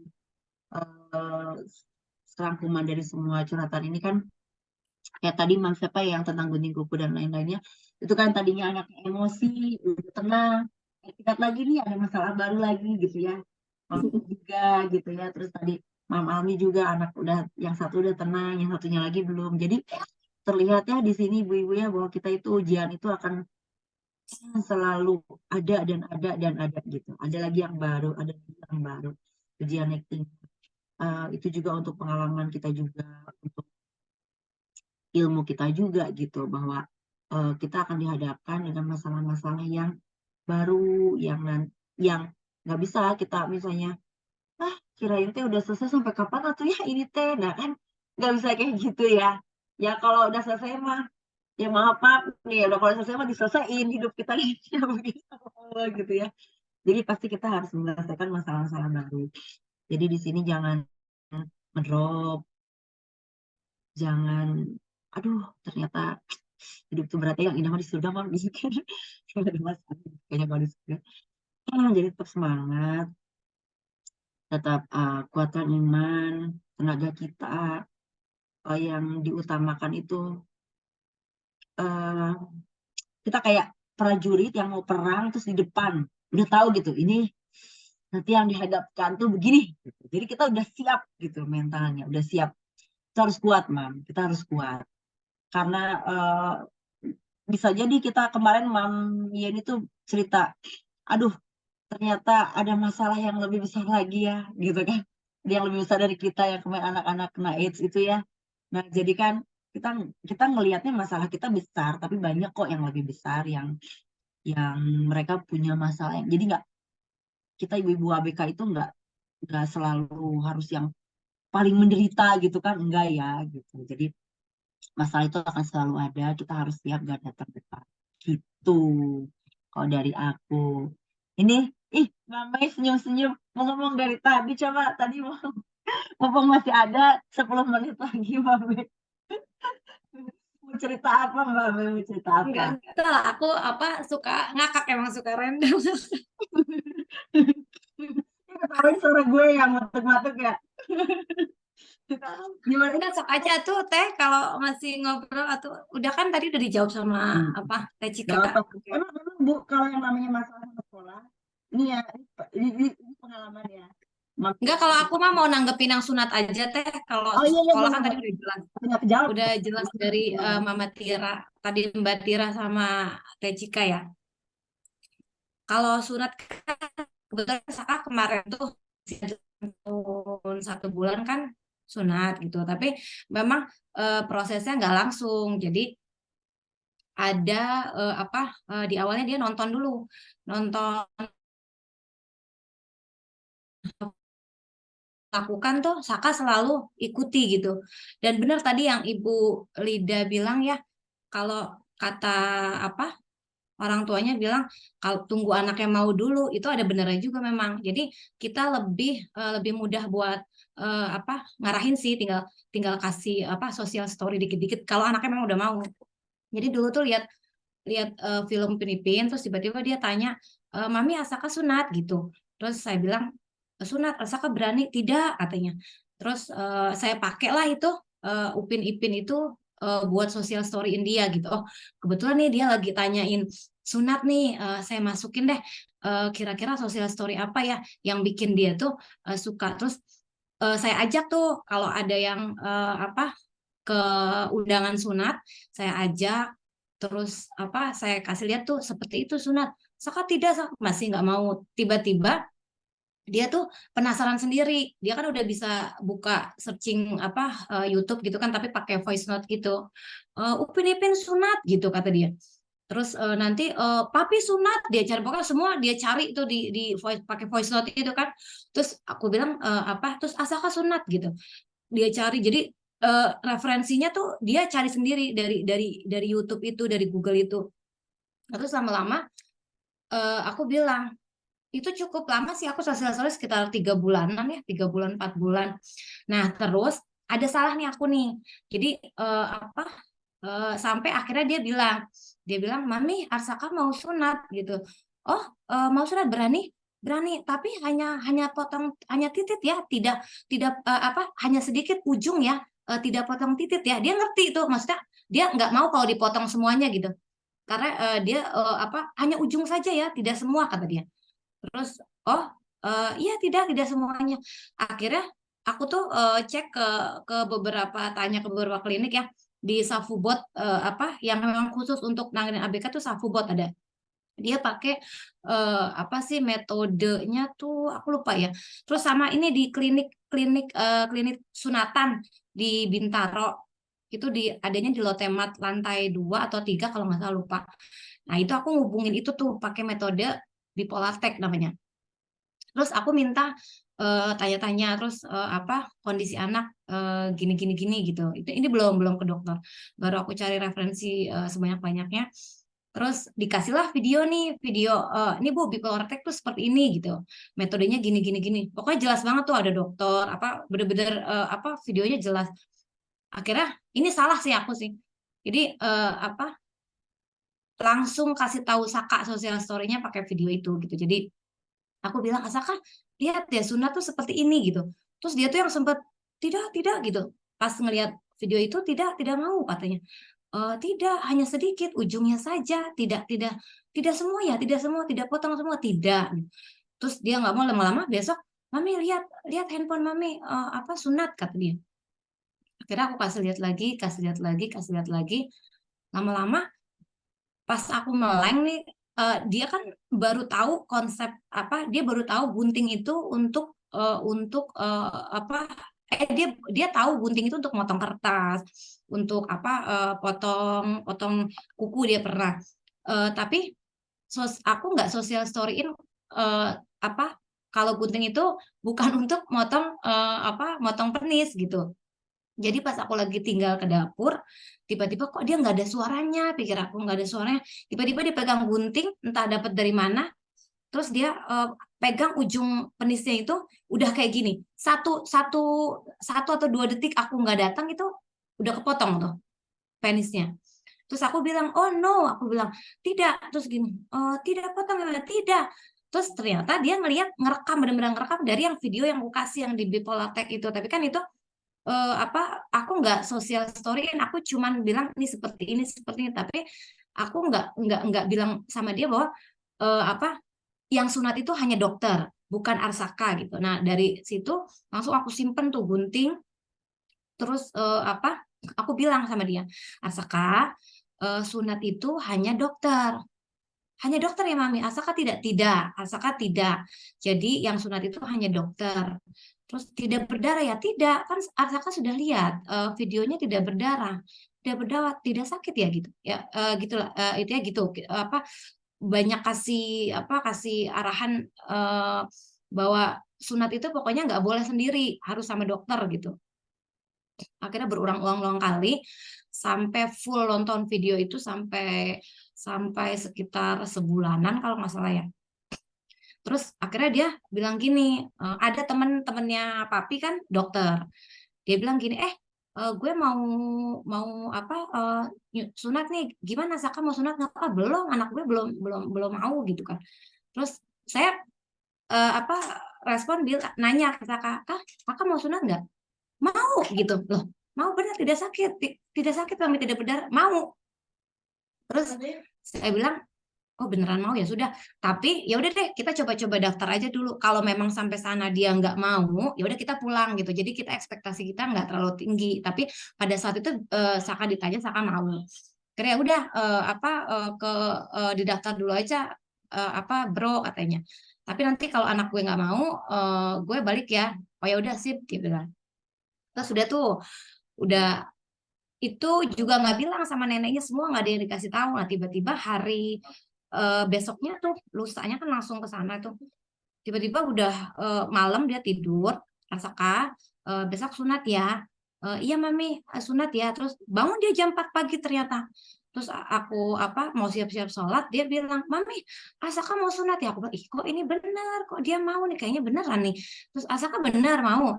Iya mau sunat Mami, tidak sakit, ujungnya saja tidak berdarah, hanya dokter, tidak Asaka gitu.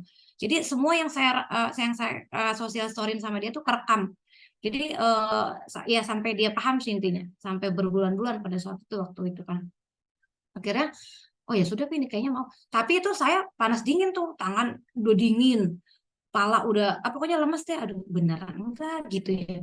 Terus karena sayanya pribadi memang tadinya kan maunya kan di Safubot, kalau enggak di klinik sunat.com itu, tapi karena jadwalnya enggak dapatnya pas liburan sekolah.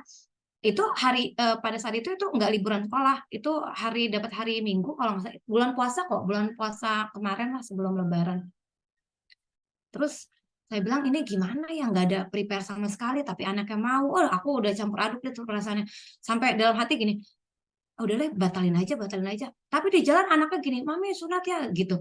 Ya udah aku sosial story. Pas udah sampai depan kliniknya, kan ada 2 anak lagi yang udah sunat kan. Terus ada anak satu nih nangis, ceritanya keluar situ dia nangis. Terus Mami nangis, kenapa itu? Kakak itu kenapa? Katanya kakaknya nangis sedih. Sakit ya Mami? Tidak, kakaknya hanya sedikit saja seperti digigit semut. Terus saya kasih tahu nih lagi, Asaka tapi nanti di ini ya, dibius ya gitu. Bius apa Mami? Saya cari lagi tuh sosial story, bius itu seperti ini Kak, disuntik dulu nanti. Tidak suntik, tidak katanya. Terus saya bilang, sedikit aja kayak digigit semut ya? Iya, tidak sakit ya? Tidak. Nah, karena itu ngelihat anak teman yang sebelumnya itu kan nangis, jadi dia agak cemas gitu, dia bolak-balik ngeliatin kan. Nah, pada saat itu Saka juga metodenya bukan bipolar tag gitu, bukan. Dia pakainya smart clamp. Tapi alhamdulillah sih lancar aja. Terus udah tuh dia udah bolak-balik nangis sih enggak, cuman bolak-balik. Terus agak cemas gitu, tangannya dingin. Terus dianterin sama papinya ke dalam, aku nggak masuk, aku udah ketakutan, udah pokoknya nggak karuan deh rasanya. Jadi akunya yang speechless, yang aduh ini bisa enggak gitu kan, model kayak gini pokoknya nggak yakin gitu. Nah, terus ada satu ustadz bilang, ibu tenang aja, kalau ibunya nggak tenang nanti anaknya gimana. Oh iya, udah aku istighfar bismillah gitu. Terus ditemenin, terus Asaka tiba-tiba naik ke meja itu.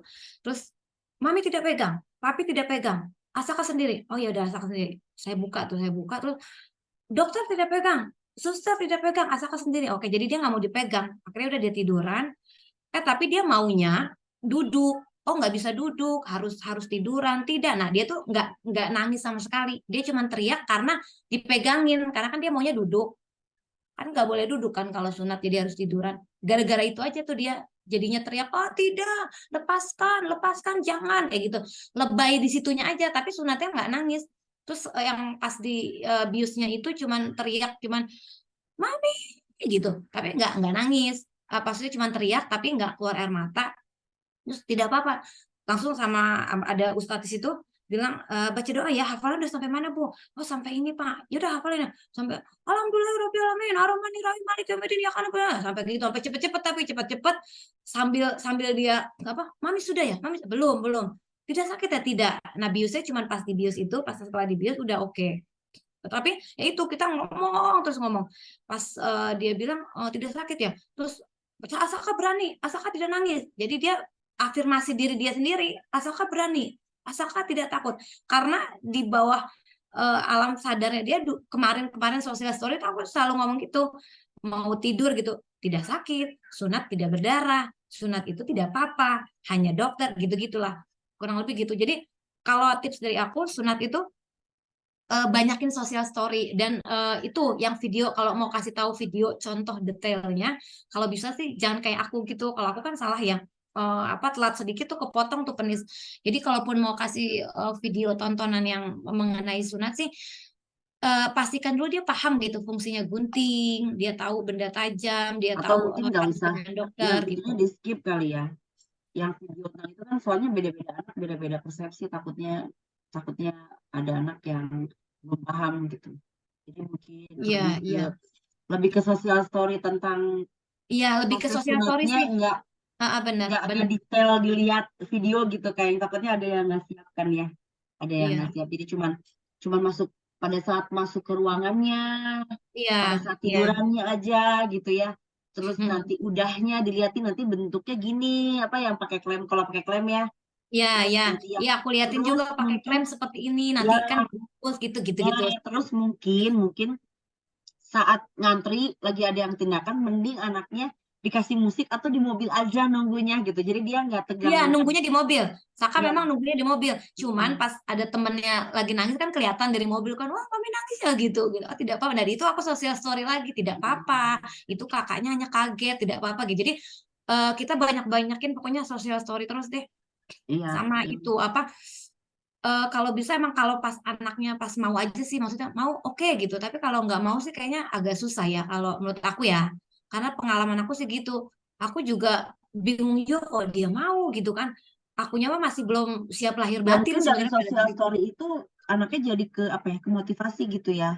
Nah, Iya, Upin, jadi aku iya juga Teh. tadi mau bilang soal Upin Ipin gitu. Mungkin bisa diliatin, ditontonin Iya, Upin dia Ipin. suka apa gitu kan. Kalau Saka sih dari Upin Ipin itu. Jadi aku buat modal buat sosial storyin. Jadi tuh Kak Upin Ipin sunat, Mail sunat, terus apa siapa tuh yang pakai kacamata temennya. Pokoknya semua personil Upin Ipin aku sebutin.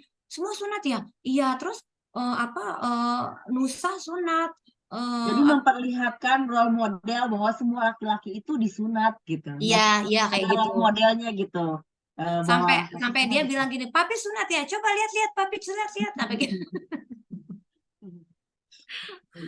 Terus iya papi sunat dulu waktu kecil gitu. Kalau sekarang papi udah besar, sudah nggak sunat lagi gitu. Cuman dia suka nanya, mami sunat ya? Mami juga waktu kecil, apa sekarang udah nggak sunat. Sunat hanya sekali. Pas udah selesai sunat dia malah mau minta lagi. Mami asakah sunat lagi? Tidak, sunat hanya satu kali ya kata dia. Iya satu kali. Jadi banyakin sosial story aja sih tipsnya, sama kalau bisa nunggu anaknya mau aja gitu. Minimal apa namanya nggak dipaksa karena lebih apa ya lebih safety. Dan Saka sembuh 3 hari udah bisa jalan. 2 hari, hari kedua bisa berdiri. 3 hari dia udah bisa jalan. 4 hari bisa lari. Ya itu karena kalau menurut aku sih karena spiritnya dia sendiri sih, semangatnya dia, terus kemauan dari diri dia gitu. Jadi Mending nggak karena terpaksa. Mending Saka 2 hari Re habis sunat lagi sejamian manjat ke teralis. Bayangkan aku bagaimana stresnya. Gitu sakit cuma dia manjat tetap ke teralis. Aduh ini maknya tuh kalau nyangkut itu gimana. Aku pakai smart clamp lagi kan, smart clamp yang masih ngegantung terus 3-4 hari. 4 hari itu harus kontrol kan, harus kontrol dilepas. Itu dia pakai itu juga. Nah pas dilepasnya itu kan memang harus 1 jam sampai 2 jam direndam dulu pakai air hangat. Jadi aku di rumah aku rendam dulu sampai depan kliniknya, di mobil masih aku rendam juga sampai nunggu dia dipanggil kan. Jadi nggak copot. Nah pas dia mau dipanggil belum? Udah baru aku copot rendamannya. Pas udah dibuka alhamdulillah tuh nggak lengket nggak apa cepet katanya.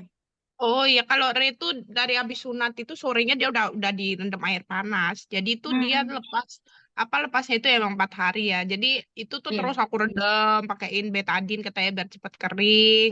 Ya Terus salep itu sih dikasih salep gitu ya. Habis Mm. itu pas lepas tuh sih cepet sih, baru masuk kan aku ajak masuk, udah cuman nggak ada semenit kayak ya udah selesai Bu, udah selesai ya. Iya, Ini memang cepet cepet banget. kayak gitu ya. Cuman emaknya ini drama banget, sampai ketakutan sampai Kalau panas aku sih dingin. waktu Remo sunat tuh emang udah nguatin diri kan ya, nguatin diri. Aduh aku tuh harus ini apa namanya itu biar nggak tegang gitu loh. Jadi harus semangatin diri dulu deh biar dia nggak ikutan panik kayak gitu. Jadi pas masuk itu malah ayahnya yang tegang. Aduh, gimana ya? Kok kamu yang tegang orang anaknya yang mau sunat? Aku aja biasa. Tapi ayahnya nggak mau noleh, aku yang noleh itu pas ini di sunat itu. Cuman aku nggak sosial story karena waktu itu dia masih usia 3 tahun ya, jadi belum ngerti kan kalau di sosial story itu gimana ya gitu kayak gini nggak ngerti. Ya udah aku aja ke dokter. Nah pas pas sunat itu dia baru pertama tuh keluar verbalnya itu dia bilang dokternya diusir sama dia. Itu tuh pertama kali dia keluar yang sampai teriak pergi pergi sana," gitu. Terus sih waktu sunat itu. Jadi ada tipikal anak yang berani langsung disunat, ada yang emang harus di apa social story ini kayak gitu. Kalau Ri itu kemarin karena belum ngerti, jadi aku nggak social storyin sih. Mungkin kan masih kecil ya. Iya, oke. Ya, alhamdulillah ya, udah banyak banget yang di-sharing hari ini. Ya. Jadi mungkin bisa disimak juga ya beberapa pengalaman tentang sekolah dan lain-lain tentang sunat. Ini penting banget ya, tentang sunat, pasti ini hal yang menegangkan gitu. Ibu-ibu ini sudah pas jam 10. Pas jam 10. Kayaknya ini acara ininya kita selesaikan aja dulu ya. Sudah malam, mungkin udah ngantuk. Saya juga udah nggak fokus ini. Aduh, batuk, sakit banget gitu. Udah nggak fokus, udah ini banget. Jadi terima kasih. Gimana Bu Tira, ada yang mau disampaikan dulu? Mbak Tira ada yang mau disampaikan dulu? Enggak Enggak. Teh Cika, lanjut aja. Oke, jadi gimana udah pada lega ya, udah bercerita. Nextnya kita tetap ada acara ini juga, boleh bercerita, boleh gimana. Tapi ibu-ibu mungkin nanti paling apa namanya kita kasih kesempatan dulu ke yang apa yang belum pernah sharing gitu ya untuk nextnya. Tapi yang lainnya boleh tapi ikut. Seperti biasa bercerita dan penyelesaian adalah 20 menit gitu ya. Supaya semua terbagi dan apa namanya bisa apa kondusif gitu ya suasananya. Terus nanti mungkin nggak usah terlalu tegang-tegang ya. Kalau saya mau lagi tegang karena lagi nggak enak hidungnya ya, lagi runny nose banget. Jadi nggak enak, lagi nggak enak. Oke, ini kita udahin dulu ya acaranya ya. Terima kasih buat teman-teman semua yang udah gabung di sini. Buat Mama Ami udah tidur. Buat Mama Ami, buat Mam Risha, buat Mbak Mera, buat Bu Siska, Mam Lida, Mam Yeni, semua teman-teman makasih. Mbak Mei juga, Bu Tira juga, Mam Alifta, itu makasih juga. Buat semua teman-teman makasih. Mohon maaf ya kalau hari ini saya kurang bersemangat karena lagi sakit. Lagi sakit. Oke, makasih banyak ya. Oke, udah dulu ya kayaknya ya. Gimana Bu Tira mau bantu closing? Aduh. Gimana Teh Cika? Ya, udah dulu udah Ya, semua. oke, makasih ya semua Makasih teman-teman ya. yang ada Nextnya nanti di malam invite ini lagi. yang udah hadir. Terima kasih ilmunya buat Mbak Mei, terus Mbak Mirna. Itu sunat tadi penting banget. Terus Mbak Mera, Bu Udah foto kan Senandung. tadi ya Mame? Kita udah foto belum ya? Belum, foto dulu. On cam. Ada yang ingetin foto. Udah Mami Eni, jilbaban, udah lipstikan, ya kan? Aku kan Alisa, habis Mbak keluar. Tira udah on udah banget, udah makan cantik kentang banget tuh. kenapa? Ya udah on, udah cantik banget. Sayang dong kalau nggak foto. Masih pakai make up ya? Iya, nah abis ini dihapus terus sholat. Kak. Tadi aku habis makan taichan, habis itu aku lipstikan lagi. Udah makan kentang goreng. Nggak bagi-bagi lagi. Ya udah foto yuk. Siapa yang mau ini? Yang mau foto? Oh iya, Yuk buka. Boleh deh buka. Mbak Almira, Mbak Lida, yuk. Bu Senandung kalau bisa. Umi Arka. Arka, Mam Risha. Mana nih Mam Risha? Nina tadi mana Nina? Si cantik Nina. Alisnya bagus banget deh. Sudah masuk lagi dia. Masuk kamar. Mam Ali ini kayaknya Mam Ali tidur dan berasa di PPND. Mam Ali kayaknya tidur. Oh iya. Oh. Mam Risha. Halo. Udah nggak ada plafon. Mam Alita. Nanti kita kalau Zoom lagi ya, kita bikin kuis-kuis gitu ya, biar seru. Jangan curhat mulu. Tapi memang ya, memang kalau udah curhat tuh bener Mulai deh. ngobrol. Bentar lagi Zoom-nya mati. Ayo Momien. Foto. Pablo mana? Pablonya mana? Oh itu Pablo. Pablonya bukan Pablo. Ayo aku coba, aku pakai laptop mau. Boleh. Kita hanya Pablo mana Pablo? Ya. 1, 2, cing. 1, 2. Coba ya, aku coba share ke ini ya, bentar ya. Ini Mama. Tapi lagi adminnya lagi di ini ya. Bu Senandung belum menjadi co-host ya? Iya. Coba. Soalnya aku bukan hostnya sih. Tahu-tahu hostnya lagi makan. Abdul. Dah. Ya udahlah ya. Nanti kita share di grup ya. Iya. Sudah ya. Oke. Ibu makasih ya. Nanti makasih banyak ya. Nanti sekarang baru depan ya. Mana tahu ada yang perlu diomongin. Iya. Mungkin ini sekarang masih baru, jadi masih kagok-kagok gitu ya. Nanti mah jangan ya, kita santai-santai aja. Oke, thank you ya. Thank you. Kita live ya. Warahmatullahi wabarakatuh. Assalamualaikum warahmatullahi wabarakatuh. Iya kita.